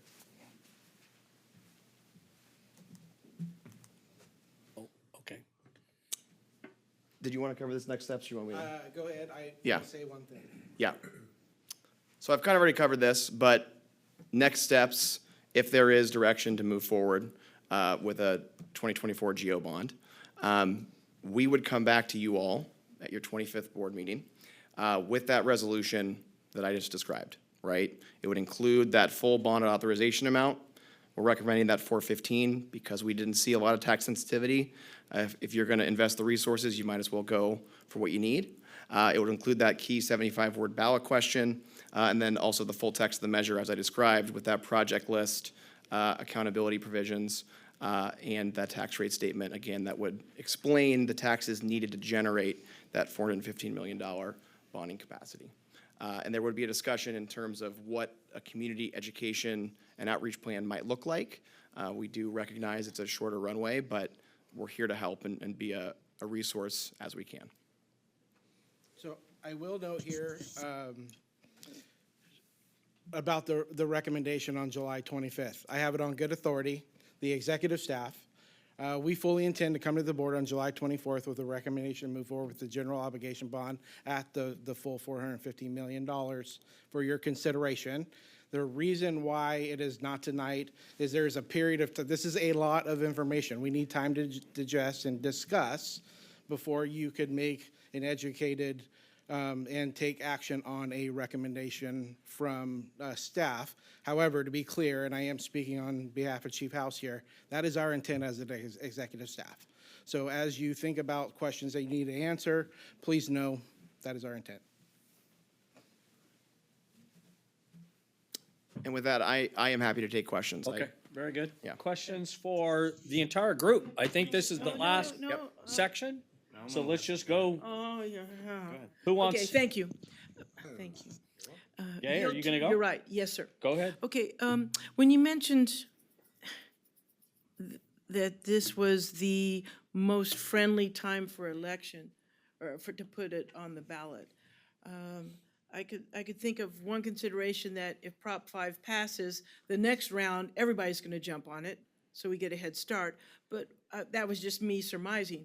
What other little pieces of perspective do you have when you made that statement? That statement was entirely based on voter turnout. Because we know in the 4-year election cycle that the presidential general election is the high watermark for voter turnout. And the voter who votes once every 4 years tends to be younger, more progressive, and more tax-friendly. Okay. That is what that meant. And your inclination is correct that if Prop 5 passes, there is going to be a long, long list of municipalities who have had deferred maintenance needs that they have not been able to address through a general obligation bond because they could not reach the 2/3 level. So yes, there will be a lot of measures on the ballot in the future. It doesn't mean that June and November of 2026 wouldn't also be an option for you, but we do think there's a unique opportunity here. Okay, and then another quick, but very particular question. Between now and the 25th, there are multiple public events, et cetera, that Metro is participating in. Are we allowed to say anything? Because we have not yet approved this. So help me out on how best to either keep my mouth shut or say a few words. At any point, whether you are in your role as a board member or not, you can provide information about your facility's needs and how a bond measure might address those needs. And you can do that before a measure is on the ballot. You can do it after a measure is on the ballot. Well, no, before we vote on it, that's the question. You absolutely can, and you can explain why you are considering this as a potential solution to your facility's needs. So we can start our educational effort at, what is it, 7:46? Yes, you can, and the important distinction here is a public resource being used? If you are at the grocery store, you are free to express your First Amendment rights and tell people what you think personally. What we can't do is use a district email or a district copier to print out a yes on whatever sign, right? It's all about using that public resource. Right, well, thank you. Yeah. Thank you. Director Jones, if I could just add to that, I agree with all of that. Also, if you're making those kind of statements, like you have the right to do, it can't be in a forum where a a majority of the other board members are present. So if you're at some other public meeting or in a group setting, you have to be mindful of the Brown Act requirements that you cannot discuss those matters if there's a majority of the board also present. Okay, no, thank you. I haven't seen too many of my fellow directors at my community meetings, so they have their own. Haven't invited us. You're always invited. Open Director door. Costa, did you have a question? Yeah, I just want to clarify something on the previous slide. So 2, 3, and 4. So 4 is really August 9th, right? So between today and August 9th, 2 and 3 need to be accomplished. And it sounds like we've got a recommendation from staff that we'd take up on the 25th. Is that right? I just want to make sure I captured that. Okay. Okay, thank you. Anything else? No, not yet. Okay, anyone else have a question for the expert panel? Okay, and so tonight, if I get this correct, it's a presentation, and what you're simply looking for is some direction from the board about next steps, which we've just had outlined, and that's it for now. Yeah, certainly take comments or any thoughts. We'll certainly factor in how we proceed forward. Again, with the intent, so everyone knows, we do intend to come back to the board on the 25th. John, no roll call, basically just a consensus from the group to give direction of what actions or what pathway they want to go down. Well, that's correct, but also Jeff Fry indicated that the intent was to move forward at the next meeting with a resolution, an action item, and vote on a resolution. So I think that's there, and that's the intent. If this board thinks, no, we don't want any of this going on, now is your time to probably discuss that and provide direction to something that the board would rather see happen than what has been presented tonight. Yes, sir. And I think it's also correct, Jeff, help me here, that if the 25th, you all come back and say, yeah, we're doing so much and it's overwhelming and we're not quite ready. The 25th is a hard date for a board meeting that's normal. But if we had to pull something together the 28th or whatever day made sense to have a complete packet, because we want to not get out of the chute tripping all over ourselves with poorly, just, we've got the luxury until, frankly, the morning of the 9th, I'm assuming. And so I just want to make that clear to my colleagues, is that, we've got a little, the 25th is the goal. I'm appreciative of that, but you know what happens when you best intentions and all of a sudden you guys go, well, there's 5 things missing and we can't really put this baby together on the 25th. We'll say if we do that, you will give Aaron and Marnie a tick, and because that is a lot of paperwork and things that need to happen in a short time. I know, frame, but so. we do paperwork. That's what we But do. actually, President Gould, I would I totally agree in the sense that we have staff, please don't, you're not really all shy, but don't be shy about saying to us that we need a special meeting for this. That's very important to make sure that everything you just said comes true. Appreciate that, Director Jones. So I guess I'll just take the leap and say I'm 100% supportive of us moving forward in this regard. The detail that, like Jeff said at the beginning, this is not something that everybody cooked up, hey, this weekend, hey, how about if we write up a bond? This has been years in the making. And like we've talked about, our standard of coverage is a document second to none. And we see what's coming in this region. So I, for one, am 100% supportive of us continuing this work, getting you all to do this incredible lift between now and then. And we put in front of our community, the reality is if you want to maintain the finest fire department in the region or fire district, this is a must. This is a must. We can't continue doing business like we've done. We just can't continue it. And so to me, it's basically a no-brainer that we go to the community and we say, if you want to have what you've currently got and maintain it into the future, we have no other option except moving forward in this way. We simply don't. So that's my statement relative to actions on this item. Any other comments? I would agree with President Gould. And I guess the shorter question is, anybody opposed to moving forward? Okay, seeing none, you have your consensus to move forward at this point with this action, this presentation item only. Thank you. Okay? Thank you very much. What I'd like to entertain now, folks, is a 5-minute biological break then we'll come back and finish up the meeting. So we'll come back here at 8:55. Thank you. This is the right. Hey, Jeff, if you don't have any more presentation items, why don't you go home and see your family or friends, or you did a yeoman's job there. Thank you very much for that. Ladies and gentlemen, we're going to reconvene, and I'm going to let you all know that I've asked that we postpone presentation item number 2. We'll do that at a later date. With that in mind, any of my colleagues have any concerns about that? Okay, we'll move on to action items. The action item that we have tonight is adopt resolution for the MIH Program Expansion Grant Award Acceptance with Chief Perriman on the docket. Is Chief, oh, here he is. Come on up, Chief Perriman, and tell us the good news. Good evening, Board of Directors. Hope you're doing well. It was 112 degrees today, and I got a phone call from Satan that said he wanted his weather back. I don't want that weather anymore.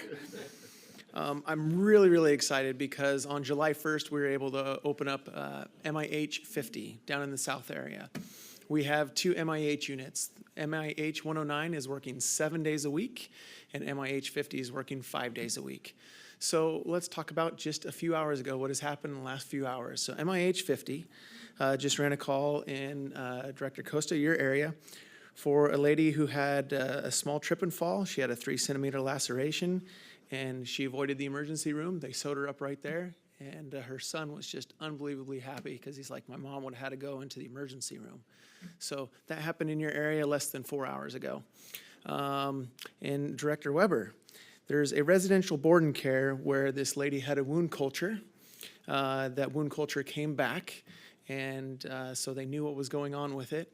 They called her primary care because they knew that her wound was it was getting worse. Her next primary care doctor's appointment is in September. And so she could get in for her antibiotic that she needed in a few months. MIH was called in and was able to provide that prescription medication already. We also had a 15-year-old who was having a mental health issue, and we got him directly admitted into the correct facility, the first time bypassing the emergency room. That happened within the last few hours. I was going to say that's in Director Rice's area, but he's not here tonight, so. But It still was. it still was, and that was just today, and I have many other stories. I really, really appreciate these exciting stories, and it's happened not because of anything that I've done, but it's happened because the people that we have hired to provide these data points that are making these contacts. We have a total of 13 advanced providers, and each one of them is just fantastic. They're the ones who are making the data points what they are. They're the ones who are making the interactions. That would not be possible to hire those individuals without the work that you have done, without the work that Fire Chief House has done in making these 2x2s, meeting with the County Board of Supervisors, specifically Sue Frost, Pat Hume, Rich Desmond. They have been there why we have these funds here today. On top of that, it's getting noticed. We had the field rep for Congressman Ami Bera show up on July 1st and do a ride-along. He loved what he saw so much that now Congressman Ami Bera is scheduling an appointment to come do a ride-along. It's working, and the data shows it, but more importantly, the patients are seeing it and the community members are seeing it. So just a huge, huge thank you to you and doing just the phenomenal work to allow us to have these funds. So thank you to the fire chief, who I know has had many, many conversations behind the scenes. And there's just so many people doing this great work, and it's fun because it's working and it's exciting. So I will leave it for any final comments before I talk about the recommendation. Chief House, did you have anything?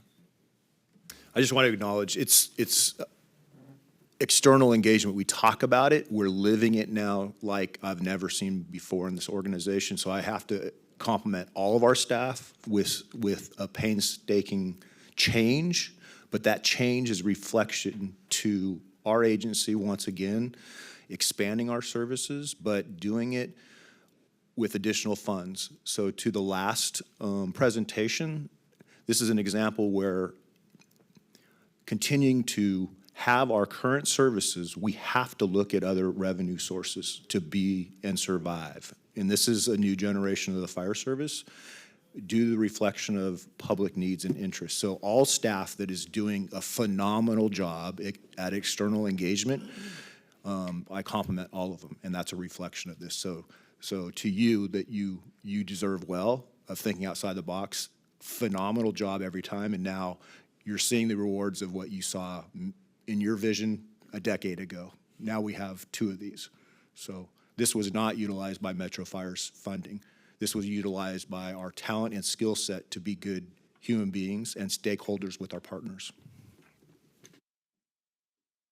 Well, I'm excited to say that the recommendation is to adopt the resolution accepting a grant award from the County of Sacramento and the delegate authority of the fire chief or his designee to execute all requirements, documents to administer the funds awarded. And then, now that we would have the funds, we need somewhere to put the funds. So that is why staff further recommends adopting a resolution to amend the 2024-2025 preliminary budget for grant funds 212G to include the funds awarded. And I'm ready for any questions. Well, Mr. All right, President, before I entertain them, I really want to entertain, I want to make a motion Okay. that we accept and adopt staff's recommendations. Just Okay, get it out of the job. First, Second. and we got a Okay, second, wait, and so- Bob would like to, Director Weber, you have a comment you want to make before we take a roll. Yeah, I just wanted to make one comment and call baloney on one thing you did say.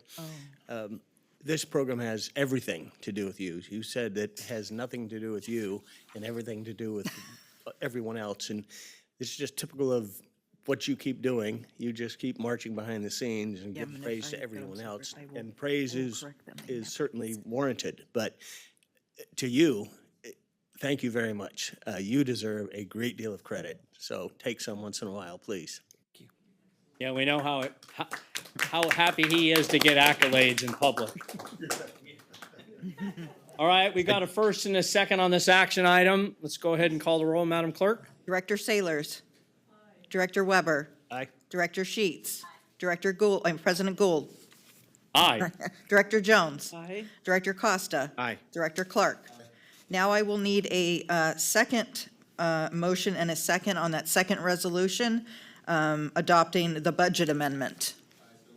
We got a first And a second. and a second. Madam Clerk, any questions about that part of the resolution about placing it in a special fund? Okay, let's go with roll call, please. Director Saylors. Aye. Director Weber. Aye. Director Sheets. President Gould. Aye. Director Jones. Director Costa. Aye. Director Clark. Thank you. Motion passes. Both of the resolutions are adopted. Thank you very much. Appreciate that. Thank you, Chief Perriman, for your words and your work in that area. We appreciate that. All right, we'll move on to reports. We'll keep these short. I just want to let my colleagues know that I'm working with the chief and others on looking at a way that we can integrate our men and women of the military into our recruitment efforts in the future. And so we'll be looking at that as we get more information. I've got a meeting in a week or two relative to that, but just to keep you informed, that's what we're working on at that level. And then we will continue to keep you informed on this, on the consensus that we shared tonight with the team from the Economic Development Group, and that whole area will keep you as informed as necessary. With that, let's move on to the Fire Chief's report. Chief?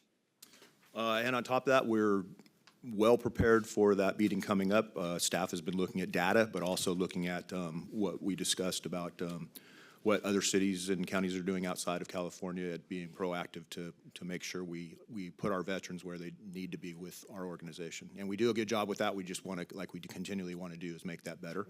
And when I mentioned earlier with MIH and external engagement, I apologize when I refer to staff, because I think of all of our men and women in this organization as staff, and that's true collaboration. And I did not specifically mention, but that also goes to a huge kudos to 522.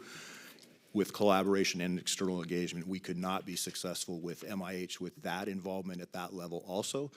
The same goes with what we talked about earlier tonight. That will be instrumental in helping us with navigating that also.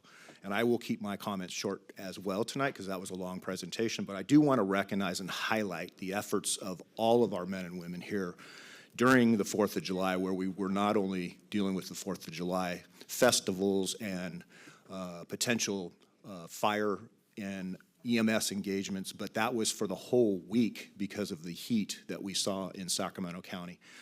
We've did some stuff during that week that we've never done before based on external engagement and relationships. We were able to focus some of our efforts to help us with funding from Cal OES to upstaff our second helicopter, our second dozer, fully staff our water tender with 2 personnel, additional command officer. We opened up B-12 during the entire week. And we fully staffed an OES Type 3 engine. That all occurred with external engagement to OES to say we needed these. We provided data to them, and they agreed to fund all those staff resources from 0800 on July 1st through 0800 Monday, July 8th. I also want to recognize CRD and Chief Law, who's in the audience, for upstaffing her division. The work they did decreased injuries, decreased structure fires, along with all of our men and women during that week. They did phenomenal work.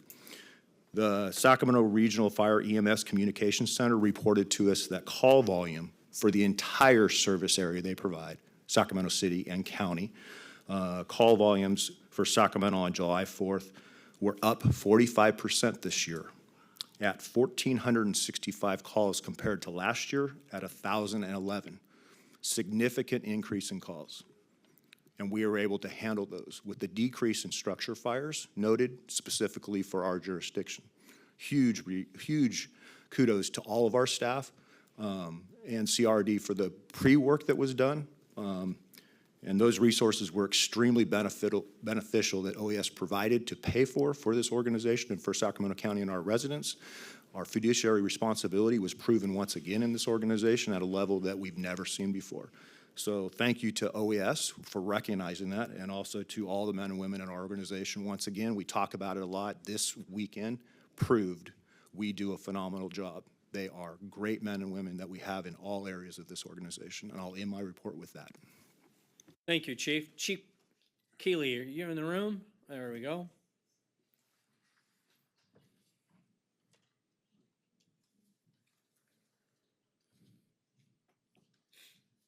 Good evening, Director Gould, members of the board, Chief House. I'm Kylie Keeley, B-Shift Commander, and I'm here with the Ops Board report in place of Chief Mitchell, who's on vacation. I also wanted to highlight the outstanding work that was done by our members over the past week, including the 4th of July. We have seen excessive temperatures in the area ranging from 103 degrees starting on July 1st all the way up to, I think today's the hottest, 112 degrees when I was walking upstairs to come to the board meeting. That augmentation of resources provided by the relationships with Sac County or Cal OES was instrumental in us maintaining coverage throughout the city and county during the peak call volume hours of the 4th of July. At one point, we had such significant drawdown in our region, despite the fact that we implemented a new dispatch level called grass limited. Typically, a grass fire will get a battalion chief and other resources, ranging from type 1 to type 3 resources, depending on the pick, right? Depending on the risk of whether it's a battalion 9, battalion 14, or in the heart of battalion 13 or battalion 7, you adjust the resources that go to those based on the risk. We implemented a grass limited response, which sent just one engine to a report of a grass fire. No battalion chief, but it allowed the engine to get on scene and evaluate whether they could handle it by themselves or call for additional resources. That alleviated a significant pressure on our chief officers and other resources within the system. I was told by the 2 assistant chiefs that were in the comm center from the city that at one point we had 1 type 1 engine left in the entire city and county. In the entire system, we had one engine left, and it was in Folsom. Everybody else was on an incident. Before that, in order to conserve more resources, I had made a call to those chiefs in the comm center and reduced our residential structure fire response from S3s, which is 2 battalion chiefs, 4 engines, 2 trucks, and a medic, to an S2. All structure fires got S2s unless they had good intel that it was a working fire. We were able to conserve resources there. The other aspect that Chief House was involved with was we had additional chief officers that came into the system starting at about 5 p.m. all the way till about 2 a.m. that provided additional coverage for when our battalion chiefs were pulled into incidents that they could manage, so we weren't lacking in chief officer coverage. So Chief House was involved, all 3 deputy chiefs, multiple assistant chiefs, and we had a couple other battalion chiefs that were out there, including Battalion 12. And we were able to maintain good coverage for the chief officers. Like I mentioned, our fire suppression was pretty taxed at times, but that's to be expected.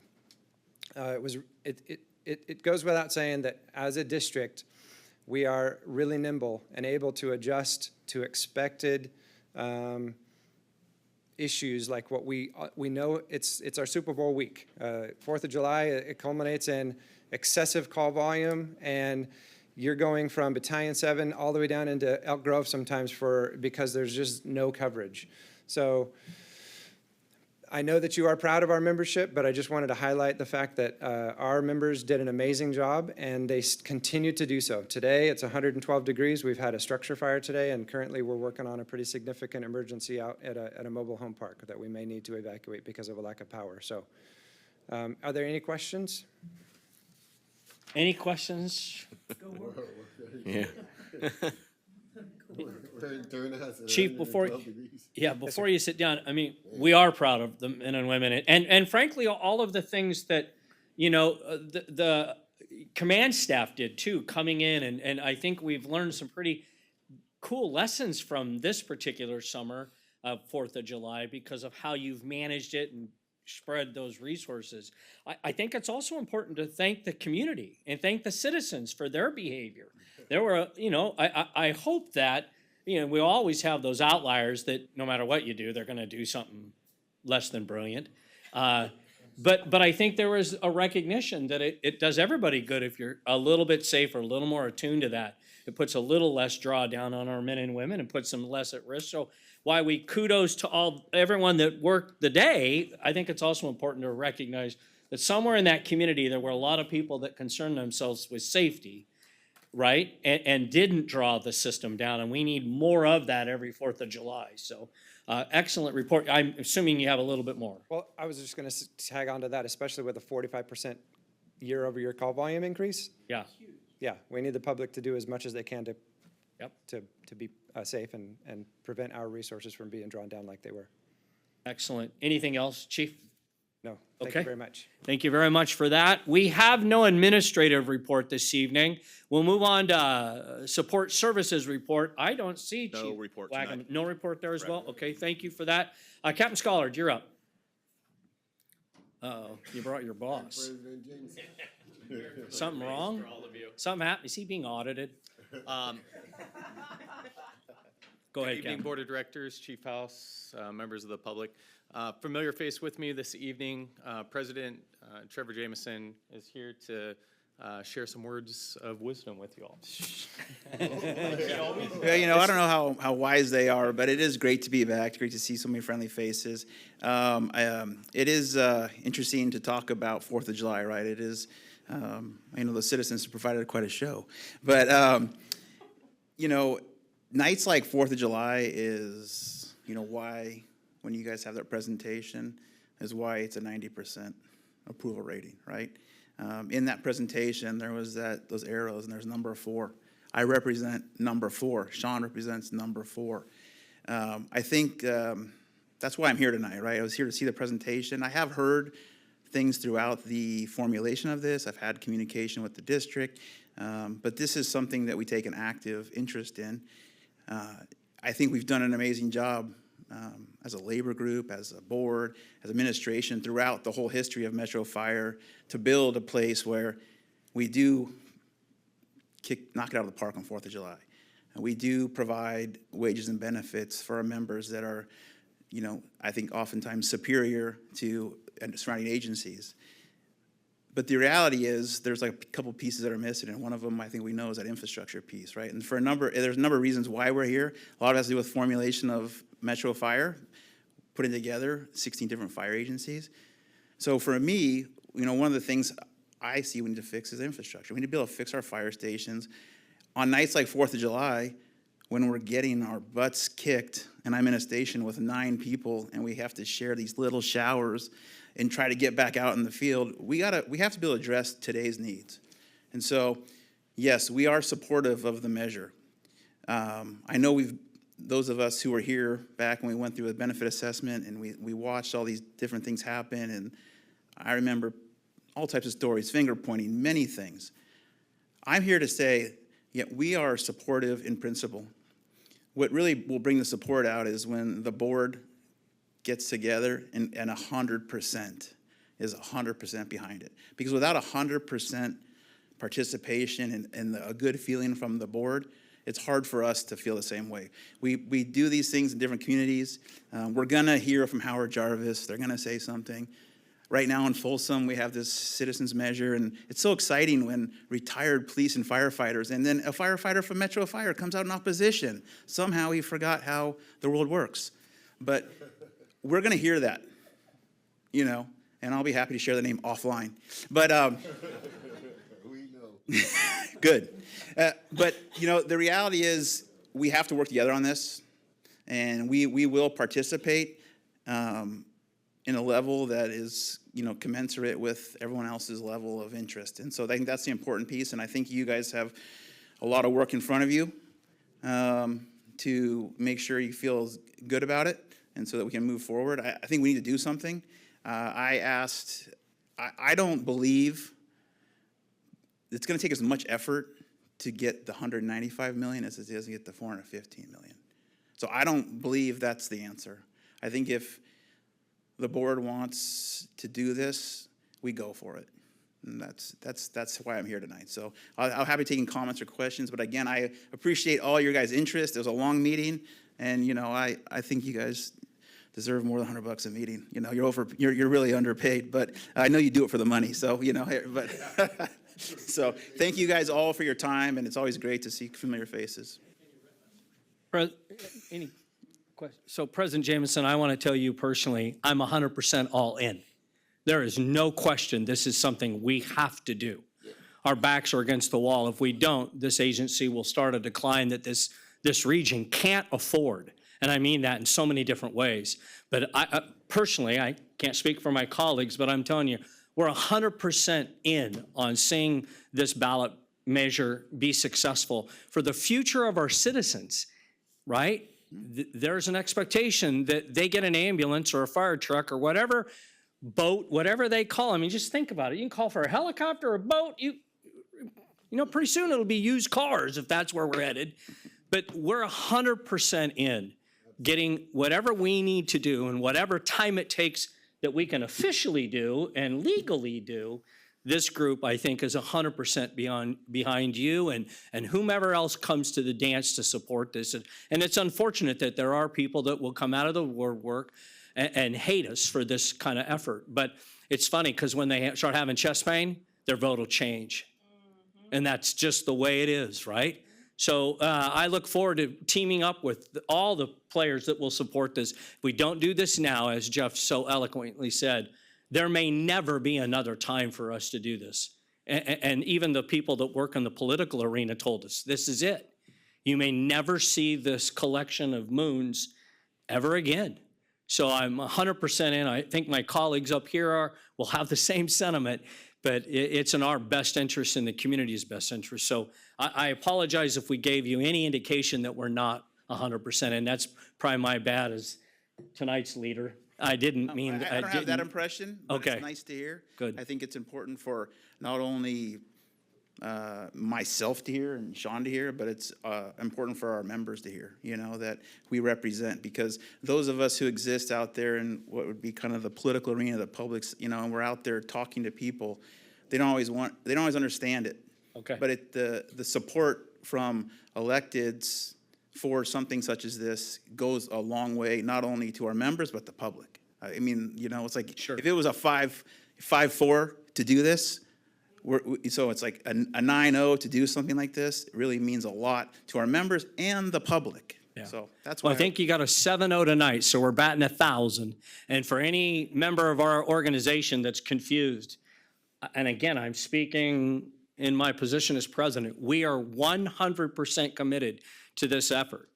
It is like this isn't something we thought of last week. I know. This has been on the table for years because we could see this coming. Now we're simply taking action to make it a reality. And so we're all in for the entire team. And so thank you very much. Thanks for taking up Captain Schollard's time as well, too. Well, he might have a few words. Oh, Thank you. okay. Thank you, Trevor. I do just have a little bit to add. There's a couple things that I've been wanting to talk about, and then just talking about some of the things that stood out in the presentation from Jeff Fry and his team. I think it was phenomenal. One of the things that stood out the most to me was that people are satisfied. They're very happy with the service that Metro Fire provides, and they don't necessarily see the needs that we know we have. I think that's a testament to this organization, the men and women that work here. We can get things done no matter what you give us.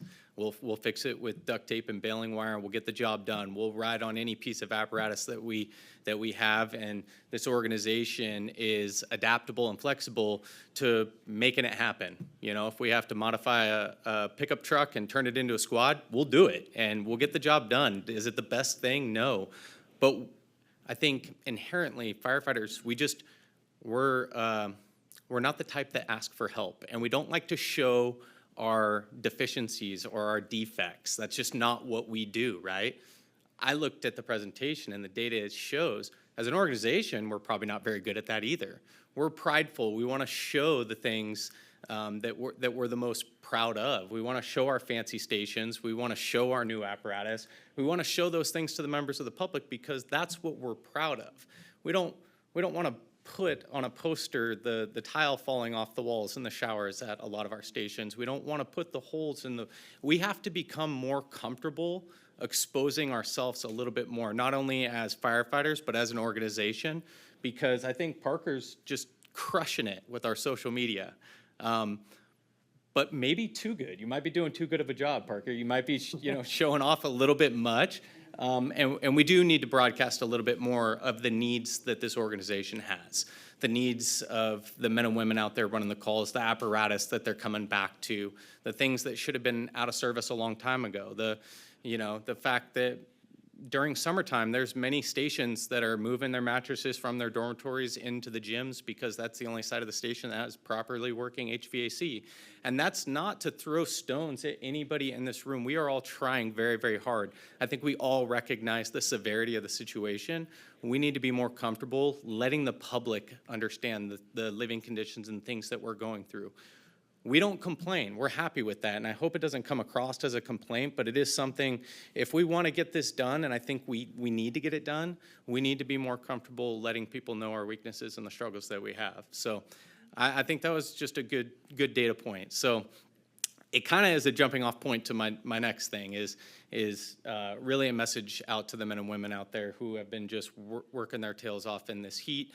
The 4th of July, the increased call volumes for over 40% this year on just the 4th of July. But if you look at, in totality, the amount of call volumes that we have as an increase in just the year alone, the numbers aren't slowing down. They're getting up there, and I think the men and women are really trying to deal with that as best as they can, but we have a lot of people struggling at this organization. We have a lot of men and women that are needing help and things like that. And again, they're not very comfortable asking for help until it's too late. So we've seen an uptick in that, as far as PTSI, behavioral health, things like that. It all coincides with one another, and at the end of the day, we do need to have money to be able to support the needs of these men and women that work here. And I know that there's support from Chief House and executive staff and everybody that works here. So it's just something to keep an eye on. I know we're trying our best, but all this is intermingled.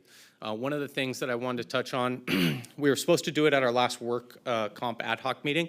Most of that time got spent talking about rebound readiness. Am I correct on that? Rebound readiness, which I'm sure some of you have heard. I think it's Ready Rebound. Ready Rebound. Thank you. Ready Rebound. I think it's a great opportunity for this organization to explore. I know President Gould, you were there and got to see, the benefits, and huge support from Chief House on that, and Coach Gallagher and everybody that was involved in that process. What we didn't get to touch on was I had spoken to you about the wellness visit we did down in San Diego. And we had a follow-up Zoom that I told you that we were going to have. So we had a Zoom conference with them, not with their labor representatives. It was actually with the city risk manager to talk about the way that they implement their work comp down there and the data points. We invited Director Costa to join that Zoom conference, not to discount Director Weber and his passion with work comp, or Director Rice or Director Saylors with that. We really wanted to get somebody that kind of an unbiased perspective, somebody that's not their focus necessarily, but somebody that could be part of that conversation and see the benefits that that's offering to that organization, so that we could grab those data points and see what could work for our organization. So that's what we did, and it was pretty alarming what they're doing. I mean, they are pretty much fast-tracking all presumptives in the state of California. They looked at it, they looked at the litigation associated to it with previous numbers, and they're saving money as a result because they're not litigating things that are ultimately going to get accepted down the road anyhow. They've done a lot of the things that we're doing with approved claims and a fast track of treatment, but they're also tying those to the presumptives. So not only are they fast tracking, for example, cancer, you get a primary treating physician's report that says you have cancer, it's accepted. They're not going through a QME process to get that accepted. The claim's getting accepted, and then the treatment is also on a pre-authorized fast track for all treatment, all medications associated with cancer, everything. There's no delay in the process. It's pretty alarming. I mean, it kind of took all of us back, I think, on the Zoom to hear that and hear it work. What's interesting too is that the city manager and some of the team that's involved, there's a captain and a battalion chief and a firefighter associated to that team. A lot of them travel nationally and speak at work conferences to show agencies that there's another way of doing this that fits within the parameters of the law, saves money, and is a benefit to the men and women that that are working for the agencies.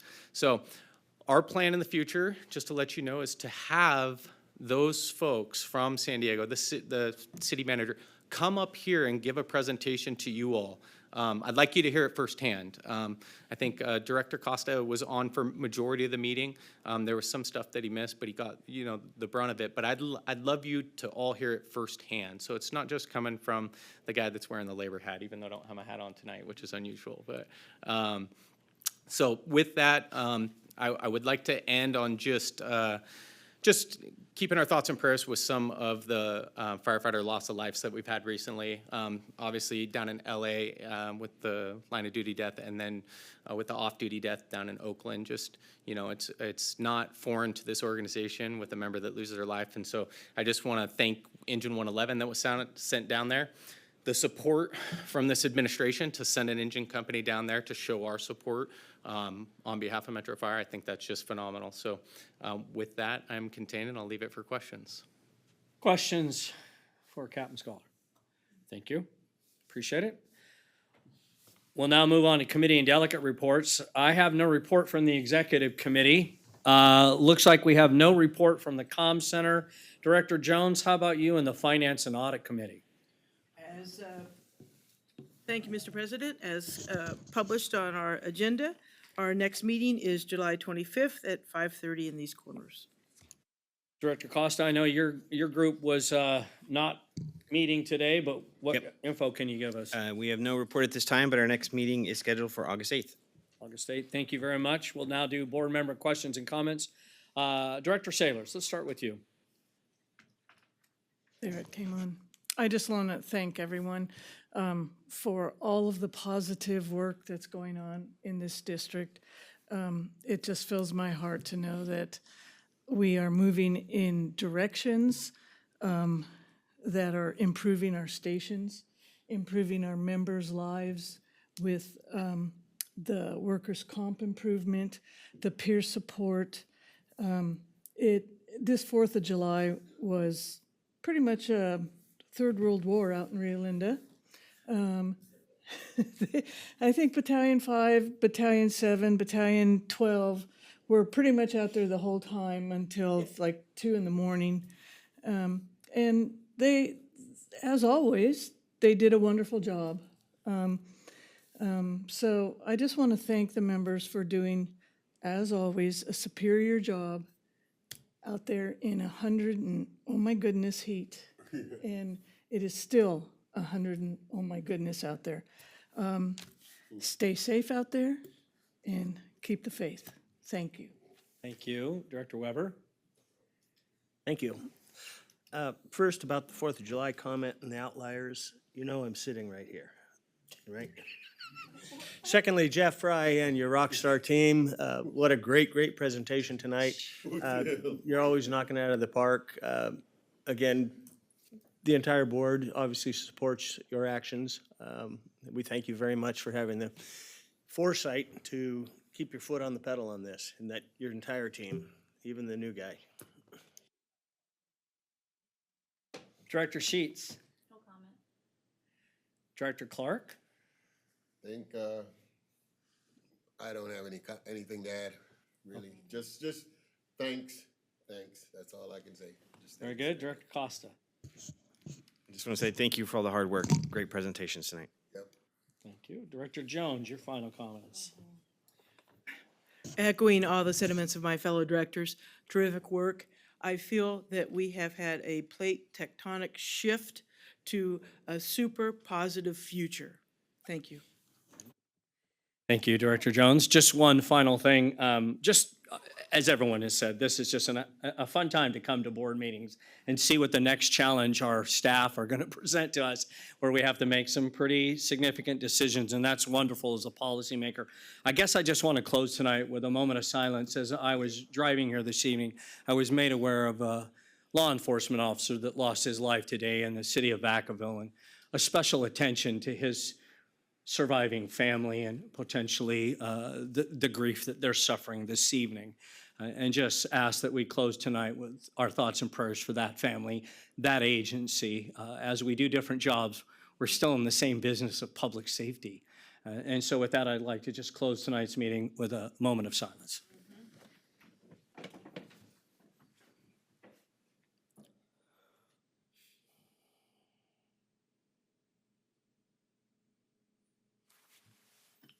Meeting's adjourned.